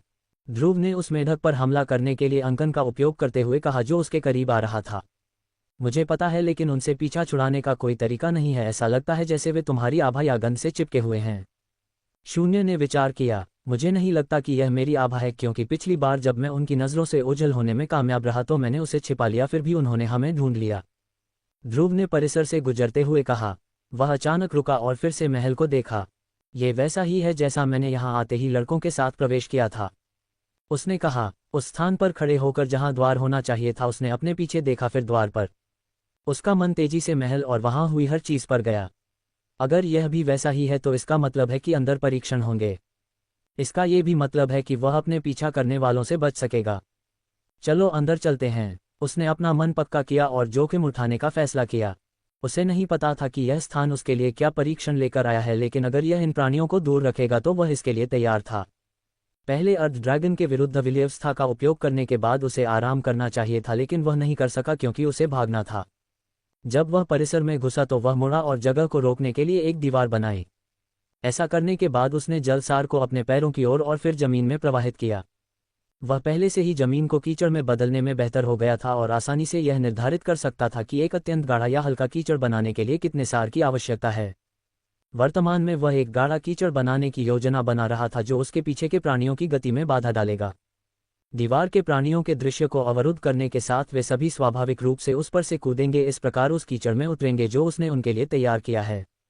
जब तक वह अपनी तैयारी पूरी कर चुका था, मेढक पहले ही उसके स्थान से 100 मीटर की दूरी के भीतर आ चुके थे। यह उन्हें धीमा करने में सक्षम होना चाहिए। उसने अपने काम को देखते हुए सिर हिलाया और फिर महल के दरवाजे की ओर भागा। परिसर बड़ा था, कम से कम 700 घन मीटर के क्षेत्र में फैला हुआ था और महल 1/3 जगह ले रहा था। ध्रुव जल्द ही दरवाजे पर पहुंच गया और जैसे ही उसने उसे छुआ, वहां कई स्थान हैं। शून्य ने आश्चर्यचकित होकर कहा, हाँ, इस तरह के बहुत सारे स्थान हैं। ध्रुव ने लापरवाही से कहा, यह पहली बार नहीं था जब उसने इसका अनुभव किया था, इसलिए उसे बहुत आश्चर्य नहीं हुआ। ध्रुव ने दोनों हाथ लकड़ी के दरवाजे पर रखे, उसे धकेलने के विचार से। उसने चारों ओर देखा था और पाया कि यह उस जैसा नहीं था जिसमें वह समूह के साथ घुसा था, इसलिए उसने अनुमान लगाया कि यह धकेलने पर खुल जाएगा। और जैसे ही वह अपने हाथों पर बल लगाने वाला था, दरवाजा हिल गया। गड़गड़ाहट चर्रा एक बार हिलने के बाद ये धीरे धीरे खुलने लगा। और ध्रुव ने हल्के से कहा, दरवाजे के इस तरह खुलने की उम्मीद नहीं थी। दरवाजे को देखते हुए उसने एक प्लॉप की आवाज़ सुनी और उसके चेहरे पर एक मुस्कान आ गई। वह जल्दी से मुड़ा और देखा कि तीनों मेढक उसके कीचड़ के जाल में फंस गए थे। कीचड़ लगभग 50 मीटर लंबा और कम से कम 30 मीटर चौड़ा था, इसलिए इसने द्वार के बाद के क्षेत्र को ठीक से ढक लिया था। धमाका। ध्रुव का ध्यान एक बार फिर उस आवाज़ के साथ दरवाजे की ओर गया। पीछे मुड़कर उसने देखा कि दरवाजा इस समय चौड़ा खुला हुआ था। यह मत कहना कि यह ऐसा ही रहेगा। वह शिकायत किए बिना नहीं रह सका और समय बर्बाद किए बिना वह महल में घुस गया जो अंदर से अंधेरा था, हालांकि अभी भी दिन का समय था। महल में प्रवेश करने पर स्तंभों के अलावा जिन पर विभिन्न राक्षसी प्राणियों की नक्काशी थी, केवल एक ही दरवाजा था। वह उन्हें रोक देना चाहिए, ध्रुव ने एक फीकी मुस्कान के साथ कहा। दरवाजा इतना छोटा था कि उसे यकीन था कि यह उसे भी रोक देगा। शायद अगर मैं रेंगूं तो मैं इससे गुजर सकूंगा, उसने आत्मोपहास से कहा। फिलहाल उसने इस जगह से उम्मीद छोड़ दी थी और बस मान लिया था कि वह एक बंद गली में है और उसे प्राणियों का सामना करना पड़ेगा। अगर मैं अभी वापस मुड़ूं तो मुझे भागने में सक्षम होना चाहिए, ध्रुव ने सोचा। जैसे ही वह मुड़ा, तुम क्या कर रहे हो? शून्य ने एक भ्रमित भाव के साथ पूछा। समय पर निकल रहा हूं ताकि मैं अभी भी उनसे एक अच्छी दूरी बनाए रख सकूं, ध्रुव ने जवाब दिया और लकड़ी के दरवाजे की ओर चला गया जो किसी कारण से बंद था। उसने कोई शोर नहीं सुना, इसलिए वह काफी आश्चर्यचकित था कि यह बंद था। क्या तुम इस जगह में प्रवेश नहीं करने जा रहे हो? शून्य ने उसे अजीब तरह से देखा। मुझे पता है कि तुम इससे गुजर सकते हो, लेकिन क्या तुमने हमारे बीच आकार का अंतर देखा है? मुझे यकीन है कि केवल मेरा सिर ही इससे गुजर सकता है, ध्रुव ने दरवाजा खोलने की कोशिश करते हुए जवाब दिया। धत तेरे की, यह क्यों नहीं खुल रहा है? उसने जोर से शाप दिया जब अपनी पूरी ताकत का उपयोग करने के बाद भी दरवाजा किसी भी तरह से नहीं हिला। क्योंकि इसे केवल बाहर से खोला जा सकता है, शून्य ने कहा। धत, हम फंस गए। आह, कितना बुरा निर्णय था, ध्रुव ने निराशा में अपना सिर हिलाते हुए आह भरी। उसने कभी नहीं सोचा था कि एक ही निर्णय इतना नुकसान पहुंचाएगा, यह उसकी जान भी ले सकता है। उसके लिए इस जगह से निकलने का कोई रास्ता नहीं है, फिर भी प्राणियों को अंदर आने में कोई समस्या नहीं है। अगर उसने बाहर कीचड़ का जाल नहीं बिछाया होता तो वह अब तक प्राणियों से लड़ना शुरू कर चुका होता। क्या तुम्हारे सिर में कुछ गड़बड़ है या कुछ और? शून्य के मन में ध्रुव को घूरते हुए एक अजीब भाव था। वह अभी भी समझ नहीं पा रहा था कि ध्रुव इस तरह से क्यों व्यवहार कर रहा है। क्या तुम प्राणियों के अंदर आने का इंतजार कर रहे हो इससे पहले कि तुम अंदर जाओ? शून्य की आंखों में अभी भी वही अजीब भाव था। ध्रुव ने उसे देखा और जवाब देने से मना कर दिया। वह अपनी ऊर्जा को अपनी ओर आने वाले प्राणियों के लिए बचाना चाहता था। उसे लगा कि शायद शून्य के सिर में कुछ गड़बड़ है, जैसे आखिर वह उससे उस छोटे से दरवाजे से गुजरने की उम्मीद कैसे कर सकता है? अब मैं समझा, तुम्हें नहीं पता, शून्य ने उसकी प्रतिक्रिया की कमी देखकर कहा। क्या नहीं पता? ध्रुव ने पूछा। वह प्रवेश द्वार नहीं है, उसके ठीक पहले एक आकाश का द्वार खुलता है। शून्य ने दरवाजे की ओर इशारा किया। ये केवल अब था कि उसे याद आया कि उसके विपरीत ध्रुव के पास आकाश तत्व नहीं था, इसलिए वह यह महसूस नहीं कर पाएगा कि छोटे दरवाजे के ठीक सामने एक प्रवेश द्वार था। तुमने ये पहले क्यों नहीं कहा? ध्रुव तुरंत खड़ा हो गया और छोटे दरवाजे की ओर भागा। चूंकि वह बच सकता था तो वह प्राणियों से लड़ने की जहमत क्यों उठाता? वह जल्द ही दरवाजे के करीब पहुंच गया। कहाँ? 3 कदम आगे बढ़ाओ। ठीक है, ध्रुव ने 3 कदम आगे बढ़ाए, लेकिन कुछ नहीं हुआ। जैसे ही वह शून्य से फिर से सवाल करने वाला था, उसने दरवाजे के खुलने पर होने वाली चरमराती आवाज सुनी। उसने अनजाने में चौथा कदम उठाया और जैसे ही उसका पैर जमीन से छुआ, उसे एक गहरे चांदी के प्रकाश की चमक के साथ अंदर खींच लिया गया। ओह, लगता है ये चौथा था, शून्य ने अजीब तरह से कहा। ये कहाँ है? ध्रुव ने अपने चारों ओर के अंधेरे स्थान को देखते हुए पूछा। वह इस समय तैर रहा था और अपने आगे देखते हुए उसने 12 रोशनियां देखी, उसके अलावा उसने और कुछ नहीं देखा। ऐसा था जैसे वह रात के आकाश में था और 12 रोशनियां उसमें तारे थीं। जिस दिशा में वह जा रहा था उसे देखते हुए उसने महसूस किया कि वह बाईं ओर से गिनी जाने वाली तीसरी रोशनी की ओर जा रहा था। एक आकाश तत्वज्ञानी द्वारा बनाया गया एक स्थान, शून्य ने कहा। वह अद्भुत आकाश तत्व वास्तव में अद्वितीय है, ध्रुव ने ये देखकर आश्चर्यचकित होकर कहा कि आकाश तत्व एक बार फिर क्या करने में सक्षम था। उसे उम्मीद है कि वह अपना तत्व जल्द ही जागृत कर लेगा, लेकिन अफसोस ये कहना आसान था, करना कठिन। वह जानता था कि उसे अन्य तत्वों को जागृत करने में कितना समय लगा और भाग्य ने भी उसे समय कम करने में सहायता की। अगर वह भाग्यशाली नहीं होता तो इसमें और समय लगता। तत्वों को समझना बहुत कठिन था और चूंकि उसे उन तत्वों की श्रेणी बढ़ानी थी जिन्हें उसने जागृत किया था, उसके पास नए तत्वों को समझना शुरू करने के लिए कम समय था। जैसे ही वह प्रकाश में घुसा, एक मेढक उस स्थान में प्रकट हुआ।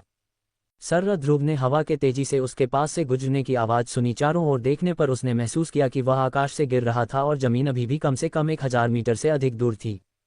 क्या ये थोड़ा ज्यादा नहीं है? उसने शिकायत की, लेकिन फिर भी भाग्यशाली महसूस किया कि उसने अपना पवन तत्व जागृत कर लिया था, जिसका उसने तुरंत स्वयं को सहारा देने के लिए उपयोग किया, जिससे उसके उतरने की गति धीमी हो गई।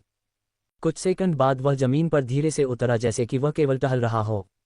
जमीन पर पहुंचने के बाद उसने पहले आकाश को घूरा, फिर अपने परिवेश का अवलोकन किया। वे इस समय एक पर्वत श्रृंखला में थे जो जहां तक आंख देख सकती थी फैली हुई थी, और वे विभिन्न राक्षसी प्राणियों की दहाड़ सुन सकते थे। यह उस वाले से थोड़ा अलग है जिसमें मैं पहले घुसा था। ध्रुव ने सोचा। उसने कुछ सेकंड इंतजार किया लेकिन उसे वह रोबोटिक आवाज नहीं सुनाई दी जिसकी उसे उम्मीद थी। आवाज के बिना उसे पता नहीं चलेगा कि यह जगह क्या थी, और ये देखते हुए कि यह कितनी चौड़ी थी, वह परीक्षा भूमि में बिताए जाने वाले समय के समाप्त होने से पहले इसे पूरी तरह से नहीं खोज सकता था। वहां एक इमारत है। शून्य की छोटी सी आवाज ने ध्रुव को उसके विचारों से बाहर निकाला। मुझे लगता है कि वह हमारा लक्ष्य होना चाहिए। ध्रुव ने पर्वत की छानबीन करते हुए अपनी ठोड़ी पर हाथ रखा। बिना किसी और देरी के वह पर्वत से नीचे उतरने लगा, उस इमारत वाले पर्वत की ओर बढ़ रहा था। 20 मिनट बाद। कितना अजीब प्राणी है, ये शर्म की बात है कि जैसे ही उसे पता चला कि मैं उससे अधिक शक्तिशाली हूं, वह भाग गया। ध्रुव ने अपने सामने के बर्बाद क्षेत्र को देखते हुए कहा। पिछले 20 मिनटों में उसने पर्वत के आधे से अधिक रास्ते की यात्रा की थी और विभिन्न प्राणियों का सामना किया था जो सभी उत्पत्ति स्तर के चौथे से छठे चरण के आसपास थे, और उसने आश्चर्यजनक रूप से उन सभी को हरा दिया था। वे उल्लेख के लायक भी नहीं थे जब तक कि उसने इस पिछले वाले का सामना नहीं किया। यह एक ऐसा प्राणी था जिसे उसने पहले कभी नहीं देखा था और उसे उम्मीद थी कि वह इसे पकड़ लेगा, लेकिन जब उसने देखा कि वह उससे अधिक शक्तिशाली है तो वह भाग गया। वह प्राणी इंसानों की तरह 2 पैरों पर खड़ा था। उसका सिर कुत्ते जैसा था और 2 हाथ थे जिनमें 4-4 उंगलियां थीं। वह लगभग 2 मीटर की ऊंचाई पर खड़ा था और उसका शरीर नीले और काले रंग का था जिसमें नीला रंग बहुमत में था, जबकि काला केवल उसकी छाती और पेट, साथ ही उसके चेहरे के कुछ हिस्सों को ढकता था। यह आश्चर्यजनक रूप से एक दोहरा तत्व राक्षसी प्राणी भी था जिसमें क्रमशः पवन और पृथ्वी तत्व थे। हमें चलना होगा, शून्य ने बात करते हुए पर्वत के शीर्ष की ओर देखा। क्या हुआ, ध्रुव ने पूछा जब वह पहले ही चलना शुरू कर चुका था। उसे नहीं पता था कि शून्य ने क्यों कहा कि उन्हें चलना होगा, लेकिन उसने वैसे भी आगे बढ़ना शुरू करने का फैसला किया। अगर उसे भागने की आवश्यकता हुई तो उसे एक अच्छी शुरुआत मिलेगी। लगता है उनमें से एक इस जगह में घुस गया है और वह बहुत तेजी से यहाँ आ रहा है, शून्य ने समझाया। बस एक ध्रुव संख्या की पुष्टि करना चाहता था। अगर उनमें से केवल एक इस जगह में घुसा तो उसे मारने में कोई आपत्ति नहीं होगी। आखिर वो केवल इसलिए भाग रहा था क्योंकि वे बहुत अधिक थे और वह उनसे लड़ नहीं सकता था। हाँ, लेकिन चूंकि उनमें से एक यहाँ है तो दूसरों को भी यहाँ आने में ज्यादा समय नहीं लगेगा। जितनी जल्दी हम इस जगह को छोड़ दें उतना अच्छा है, शून्य ने सलाह दी। नहीं, ध्रुव ने अपना सिर हिलाया। उसने शुरू में पहले वाले को मारने के बारे में सोचा, लेकिन शून्य का बयान सुनने के बाद उसने अपना मन बदल लिया क्योंकि वह जानता था कि वह सही था। जितनी जल्दी हम ये पता लगा लें कि वे हमारा पीछा क्यों कर रहे हैं और वे हमें कैसे ढूंढते रहते हैं उतना अच्छा है। हम हमेशा के लिए नहीं भाग सकते, उसने जोड़ा। जब वे इस जगह में घुसे तो उसने कुछ महसूस किया। यद्यपि मेंढकों में से एक ने नील पर हमला किया, जब उसने उसे देखा वो उसके पीछे नहीं गया बल्कि उसने ध्रुव का पीछा करना जारी रखा। ऐसा था जैसे वे केवल उस पर और केवल उस पर केंद्रित थे। उसने अपनी आभा छिपाने की कोशिश की थी लेकिन वे उसे ढूंढते रहे। अब 12 रोशनियों में से एक में प्रवेश करने के बाद भी जिसे उसे लगा कि वह उसे उनसे छिपाने में सक्षम होना चाहिए, वे अभी भी उसके पीछे आने में सक्षम हैं। निश्चित रूप से कुछ है जो मुझे उजागर कर रहा है, वह गहरे विचारों में डूब गया। पीछा किया जाना एक अच्छा एहसास नहीं था, और यद्यपि वह इसकी आदत डाल रहा था क्योंकि उसका कितनी बार पीछा किया जा रहा था, यह अभी भी एक अच्छा एहसास नहीं था। एक और अंदर है, शून्य ने एक संक्षिप्त चुप्पी के बाद कहा। क्या यह वे चीजें हो सकती हैं जो मैंने प्रयोगशाला से ली थी? ध्रुव ने धीरे धीरे आगे बढ़ते हुए स्वयं से पूछा। किसी भी तरह से क्या तुम्हें लगता है कि वे हमें उन वस्तुओं के कारण ढूंढ पा रहे हैं जो हमने प्रयोगशाला से ली थी? उसने पूछा, ये सोचते हुए कि यह सबसे प्रशंसनीय स्पष्टीकरण था। अब और 3, क्षमा करें तुमने क्या कहा? शून्य, जो उस स्थान में प्रवेश करने वाले प्राणियों को महसूस करने पर केंद्रित था। ध्रुव ने जो कहा उसे ठीक से नहीं सुन सका। ध्रुव ने एक बार फिर प्रश्न दोहराया। वह एक संभावना हो सकती है लेकिन हम वास्तव में बहुत निश्चित नहीं हो सकते, शून्य ने कहा। तो पता लगाने का केवल एक ही तरीका है। 5 मिनट बाद। ध्रुव इस समय लगभग पर्वत के तल पर था लेकिन शून्य अप्रत्याशित रूप से उसके साथ नहीं था। क्या तुम मुझे सुन सकते हो? उसने अपनी आवाज शून्य को प्रेषित की जो कहीं दिखाई नहीं दे रहा था। ध्रुव की स्थिति से 1 किलोमीटर से अधिक दूर शून्य को एक क्रोधी चेहरे के साथ एक पेड़ से दूसरे पेड़ पर कूदते हुए देखा जा सकता था। हाँ, उसने क्रोधी स्वर में उत्तर दिया। ध्रुव उसकी प्रतिक्रिया सुनकर हंस पड़ा। वह अभी भी शून्य के चमकदार चीजों के प्रति जुनून से अवाक था। जब उसने उनके पीछा किए जाने और प्राणियों द्वारा पाए जाने के संभावित कारण के बारे में सोचा तो उसने सुझाव दिया कि वह और शून्य 2 अलग-अलग तरीकों से आगे बढ़े, प्रत्येक प्रयोगशाला से ली गई वस्तुओं में से एक को ले जाए। जैसे ही शून्य ने उसका सुझाव सुना उसने तुरंत तलवार लेने के लिए मतदान किया, जबकि ध्रुव ने छिपकली वाली कांच की नली ले ली। ध्रुव स्वाभाविक रूप से इससे सहमत नहीं होगा और लगभग 1 मिनट तक बहस करने के बाद कि कौन तलवार लेगा वह जीत गया। इसका कारण यह था कि तलवार उसकी भंडारंगूठी में थी। वह उत्कट प्रार्थना कर रहा था, उम्मीद कर रहा था कि प्राणी उसके पीछे न आए क्योंकि इतने बड़े शस्त्र को त्यागने के विचार से ही उसे दिल का दर्द हो रहा था। यह आश्चर्यजनक है कि हम इतनी दूर से भी संवाद कर सकते हैं। ध्रुव ने शून्य का मन तलवार से हटाने की कोशिश करते हुए कहा ताकि उसका मिजाज हल्का हो सके। शून्य वास्तव में एक महान साथी है और चमकदार चीजों के प्रति उसके प्रेम के अलावा वो महान था। ध्रुव को इससे कोई परेशानी भी नहीं है क्योंकि हर किसी के पास कुछ न कुछ होता है जो उन्हें पसंद होता है। यद्यपि इस बात की बहुत अधिक संभावना है कि शून्य का जुनून उसे मुसीबत में डाल देगा, ठीक वैसे ही जैसे विद्युत वानरों के साथ हुआ था। हाँ, मैंने नहीं सोचा था कि हम इस दूरी से भी संवाद कर पाएंगे, शून्य ने उत्तर दिया। वे जल्द ही मन के जुड़ाव और इसकी संभावित सीमाओं के बारे में बात करने पर केंद्रित हो गए, जिसने धीरे धीरे शून्य का मन तलवार से हटा दिया। मैं लगभग अगले पर्वत पर हूँ, आगे क्या? शून्य ने पूछा जब वह पर्वत के तल पर प्रकट हुआ, एक और तरफ जानते हुए अगले पर्वत में जाने की तैयारी कर रहा था। वहीं रुको, ध्रुव ने उत्तर दिया। पहले शून्य ने सुझाव दिया था कि ध्रुव के स्थान से एक अच्छी दूरी पर होने के बाद वह कांच की नली को गिरा देगा और वापस चला जाएगा, क्योंकि उसे लगा कि छिपकली वाली कांच की नली सबसे संभावित वस्तु थी जो प्राणियों को आकर्षित कर रही थी। लेकिन ध्रुव ने इसे अस्वीकार कर दिया क्योंकि वह जोखिम नहीं उठा सकता था।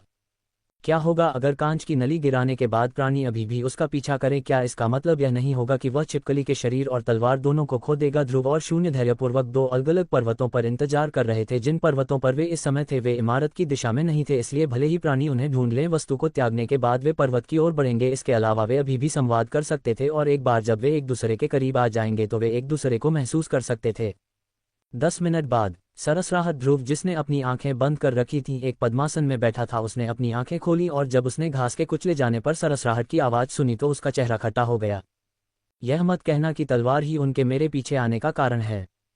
उसने थोड़ा निराश महसूस करते हुए अपना सिर हिलाया। यह एक बहुतात्विक शस्त्र था, पहला जिसे उसने कभी देखा या सुना था। अगर उसे इसे छोड़ना पड़ा तो यह बुरा होगा।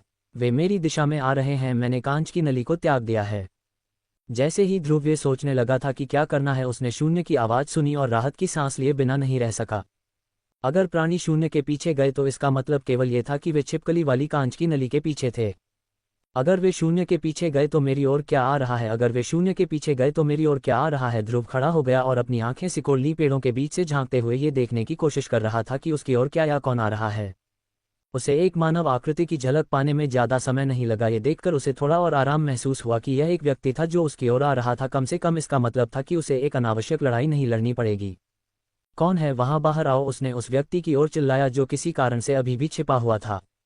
एक शक्तिशाली चीख के साथ 1.5 मीटर लंबा एक पृथ्वी भाला था जो ध्रुव पर एक भयानक गति से चला। हमले से अनजान पकड़े जाने के कारण वह प्रतिक्रिया करने में धीमा था, लेकिन वह अभी भी एक बाल की चौड़ाई से भाले से बचने में सक्षम था। वह एक तरफ हट गया और भाला उसके पसा से गुजर गया, उसके बाएं पैर की पैंट में एक छेद कर दिया और साथ ही उसकी त्वचा को थोड़ा खरोंच दिया। धत, मेरी आखिरी जोड़ी पैंट भी बर्बाद हो गई। आखिर यह कौन है? ध्रुव को उस व्यक्ति को बुरी तरह पीटने का मन कर रहा था। वह इतने समय से इतना सावधान रहा था और जब उसने अर्ध ड्रैगन के खिलाफ लड़ाई की तब भी उसने उन्हें किसी तरह क्षतिग्रस्त होने से बचा लिया। अब एक मूर्ख कहीं से आया और उसे नष्ट कर दिया, यहाँ तक कि उसे घायल भी कर दिया। वह क्रोधित था। जैसे ही पहले हमले से बचा गया, 3 पृथ्वी बाण एक बार फिर तेज गति से ध्रुव पर चले। ध्रुव ने तुरंत अपने चारों ओर एक पवन गुंबद बनाया जिसने आसानी से उसकी ओर आने वाले बाणों को विक्षेपित कर दिया। इसे विक्षेपित करने के बाद वह सीधे उस दिशा में गया जहां से पिछले हमले आए थे। अब बाहर आओ और हम अभी भी इसे सुलझा सकते हैं अगर तुम दुश्मन नहीं हो, ध्रुव चिल्लाया, लेकिन बयान का आखिरी हिस्सा इतना धीमा था कि केवल उसने ही सुना। लेकिन उसे चुप्पी का सामना करना पड़ा। जिस व्यक्ति ने उस पर हमला किया था उसने कोई आवाज नहीं की, नहीं उस व्यक्ति ने आगे कोई हमला किया। उस व्यक्ति ने अपनी आभा भी छिपा ली जिससे ध्रुव को उसे ढूंढना मुश्किल हो गया। ध्रुव ने कुछ समय के लिए चारों ओर देखा लेकिन फिर भी उस व्यक्ति को नहीं ढूंढ सका। उसने उस क्षेत्र पर एक व्यापक अग्नि हमला भी किया लेकिन आसपास के राक्षसी प्राणियों को डराने के अलावा और कुछ नहीं हुआ। कोई और विकल्प न होने के कारण उसे घृणा से अपने दांत पीसते हुए हार मानने के लिए विवश होना पड़ा। इस व्यक्ति ने बिना किसी चेतावनी के उस पर हमला किया और उसकी आखिरी जोड़ी पैंट नष्ट कर दी। अब उसे इसके साथ घूमना होगा। सौभाग्य से फटी हुई जगह बहुत बड़ी नहीं थी इसलिए वह काम चला सकता था। मुझे कुछ पैंट चाहिए, ध्रुव ने अंदर ही अंदर घोषणा की। तुम कहाँ हो? उसने शून्य से पूछा जो इस समय फुर्ती से पर्वत पर पेड़ों के बीच से भाग रहा था। मैं लगभग दूसरे पर्वत पर हूँ, शून्य ने उत्तर दिया। अभी के लिए इसे भूल जाओ, मेरी दिशा में आओ और अगर रास्ते में कोई इंसान दिखे तो मुझे सूचित करना, और जब तुम यहाँ पहुंचो तो तुरंत स्वयं को प्रकट मत करना, ध्रुव ने कहा। वह ये जानना चाहता था कि उस पर किसने हमला किया और उसे लगा कि शून्य इस काम के लिए सबसे अच्छा लड़का है। शून्य की इंद्रियां कितनी तेज थीं, उसे देखते हुए वह शायद इस व्यक्ति को पकड़ सकता था जो छिपाने में काफी अच्छा लग रहा था। क्या कुछ गड़बड़ है? शून्य ध्रुव के शब्द सुनकर पूछे बिना नहीं रह सका। ध्रुव ने उसे अपनी आप बीती और अपने बदले की खोज के बारे में बताया। शून्य को इसके बारे में बताने के बाद उसने सतर्कता से चारों ओर देखा और फिर उस जगह से चला गया, लेकिन वह बहुत दूर नहीं गया, वहां से केवल 1 किलोमीटर दूर।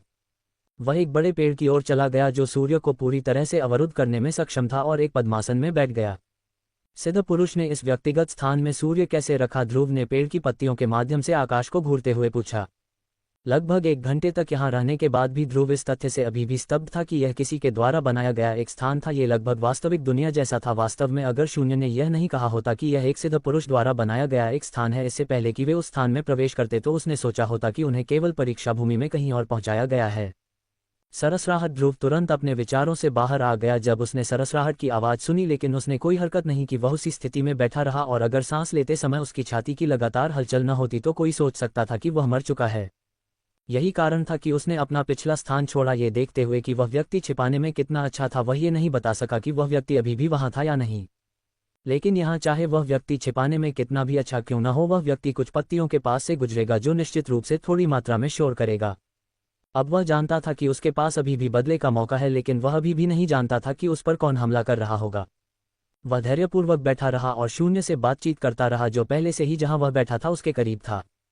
वह व्यक्ति यहाँ है, इसलिए अन्य मनुष्यों को ढूंढने की कोई आवश्यकता नहीं है, बस सीधे मेरे स्थान की ओर बढ़ो, उसने शून्य को सूचित किया।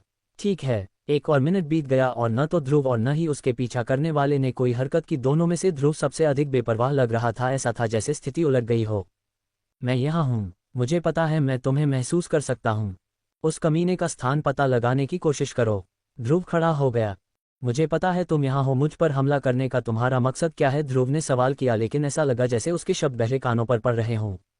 उसने उस दिशा में देखा जहां उसने सरसराहट की पत्तियां सुनी थीं और धीरे धीरे उसकी ओर बढ़ा। सर्रा ध्रुव हवा को चीरती हुई किसी चीज की आवाज पर चौंक गया और तेजी से मुड़ा। एक पृथ्वीबाण उसकी ओर तेजी से आ रहा था। भले ही वह एक हमले के लिए तैयार था, उसने कभी उम्मीद नहीं की थी कि यह इस कोण से आएगा। बाण सीधे उसके हृदय की ओर था। उसने बाण पर अपना दाहिना हाथ फेंका इस उम्मीद में कि वह उसे पकड़ लेगा। भले ही वह उसे पकड़ न सके, उसे कम से कम उसकी गति की दिशा बदलने में सक्षम होना चाहिए। लेकिन गति के कारण वह केवल थोड़ा ही हिल सका इससे पहले कि बाण उसे लगता। धमाका धड़ाम। बाण के लगने के साथ ध्रुव जमीन पर गिर गया। वह बिना किसी हरकत के एक तरफ लेटा रहा, यहाँ तक कि उसकी सांस भी रुक गई थी। 1 मिनट बीत गया और किसी ने कोई कार्रवाई नहीं की। यह केवल दूसरे मिनट में था कि एक आकृति धीरे धीरे पेड़ों से बाहर निकली। जब आकृति पूरी तरह से उभरी तो यह आश्चर्यजनक रूप से नक्षत्र अकादमी का वही युवक था जो 12वें राजकुमार के समूह में था। उसके चेहरे पर एक कुटिल मुस्कान थी जब वह धीरे धीरे ध्रुव के शरीर के पास पहुंचा। जब वे महल में घुसे तो ध्रुव की तरह वे सभी छोटा दरवाजा देखकर निराश हो गए थे, लेकिन क्योंकि वे छोड़ नहीं सकते थे उन्होंने धीरे धीरे कक्ष की जांच शुरू कर दी। ये केवल तब था जब उनमें से एक रहस्यमय तरीके से गायब हो गया कि दूसरों ने छोटे दरवाजे की ओर झुंड बनाना शुरू कर दिया। वह आराम कर रहा था जब उसने अचानक हलचल सुनी जहां से आवाज आ रही थी। उसका पीछा करते हुए उसने ध्रुव को पाया। परीक्षा भूमि में आने से पहले अकादमी के प्रशिक्षकों ने उन्हें अवसर मिलने पर चंद्र अकादमी के छात्रों को मारने के लिए कहा था, विशेष रूप से ध्रुव को पिछली घटना में उसकी संलिप्तता के कारण, जिसके कारण उनके एक प्रशिक्षक की मृत्यु हो गई थी। ये घमंडी कमीना आखिरकार मर गया। अकादमी मुझे बहुत पुरस्कार देगी। वह खुशी से जोर से हंसा। पहले जब उसने ध्रुव को देखा तो वह उससे लड़ना चाहता था, लेकिन जब उसे महसूस हुआ कि ध्रुव उससे 1 नहीं बल्कि 2 चरण आगे है तो वह रुक गया। उसे याद आया कि जब वे परीक्षा भूमि में घुसे थे तो वह 2 चरण आगे था। अब स्थिति उलट गई थी। ध्रुव के शरीर पर पहुंचने पर वह उसे लात मारने ही वाला था कि ध्रुव ने मुस्कुराते हुए उसकी ओर देखा। ओह, ये तुम हो। ध्रुव तेजी से खड़ा हो गया और अपने दाहिने हाथ में पकड़े हुए बाण को दूर फेंक दिया। बाण अप्रत्याशित रूप से उसके शरीर में नहीं घुसा, बल्कि अगर कोई ध्यान से देखे तो कोई उसकी कमीज में एक छेद देख सकता है और उस छेद के पीछे एक चमकता हुआ लगभग चांदी के रंग का पृथ्वी कवच था। ध्रुव ने इसे पहले से तैयार कर लिया था, बस अगर चीजें एक अप्रत्याशित मोड़ ले लेती। युवक ने ध्रुव को भयभीत आंखों से घूरते हुए एक कदम पीछे लिया। उसने अपना बाण उसे लगते हुए देखा, फिर भी वह पूरी तरह से ठीक क्यों था? आश्चर्यचकित मत हो, अगर ये तथ्य नहीं होता कि मैं तुम्हें देखना चाहता था तो तुम अब तक मर चुके होते। ध्रुव ने भयभीत युवक के कंधे पर थपथपाया। उसने पहचाना कि युवक नक्षत्र अकादमी से था और यह याद करते हुए कि उसने नील को यहाँ पहले देखा था, वह तार जोड़ने वाला था। शून्य जल्द ही रहस्यमय तरीके से ध्रुव के कंधे पर प्रकट हुआ, जिसने युवक की रीढ़ में ठंडक दौड़ा दी। उसे नहीं पता था कि यह छोटी काली बिल्ली यहाँ कब आई, लेकिन ध्रुव के शब्दों से ऐसा लग रहा था कि बिल्ली ही वह थी जो उसे मार देती। मैं तो बस मजाक कर रहा था। युवक हकलाया, उम्मीद कर रहा था कि ध्रुव उसे जाने देगा। मुझे कहना होगा तुम्हारे पास एक अच्छी जोड़ी पैंट है। ध्रुव ने एक रहस्यमयी मुस्कान के साथ कहा। है युवक ध्रुव के बयान से चकित था। मेरी पैंट का इससे क्या लेना देना है, उसने सोचा। एक मिनट बाद एक मृत बिना पैंट का युवक जमीन पर देखा जा सकता था, जिसकी आंखों में उदासी और पछतावा भरा था। ये बहुत आरामदायक नहीं है, लेकिन अभी के लिए काम चल जाएगा। जब हम यहाँ से निकलेंगे तो मुझे पैंट का शिकार करने जाना होगा, ध्रुव ने कहा जब वह पेड़ों में गायब हो गया, इमारत की ओर बढ़ रहा था। दोस्तों, कैसी लगी आपको आज की कहानी? पसंद आई ना वो ट्विस्ट, वो ड्रामा और वो मिथिक वाइब वाला मैजिक? अगर दिल कहे वाह मजा आ गया, तो लाइक जरूर ठोक देना। कमेंट में बताना कि अगला एपिसोड किस तरह का देखना चाहते हो, रोमांस, बदला या फिर कोई सुपरनैचुरल धमाका। और हां, अगर अब तक सब्सक्राइब नहीं किया तो तुरंत कर लो, क्योंकि अगला पार्ट आने वाला है और भी ज्यादा धमाकेदार। याद रखो, यहां हर कहानी सिर्फ कहानी नहीं होती, ये एक एहसास है, एक वाइब है, मिथिक वाइब। तो मिलते हैं अगले एपिसोड में, नई कहानी, नए ट्विस्ट और वही पुराना मिथिक मस्ती वाला अंदाज। स्टे ट्यून्ड, स्टे वाइब्ड, क्योंकि कहानी अभी बाकी है दोस्तों।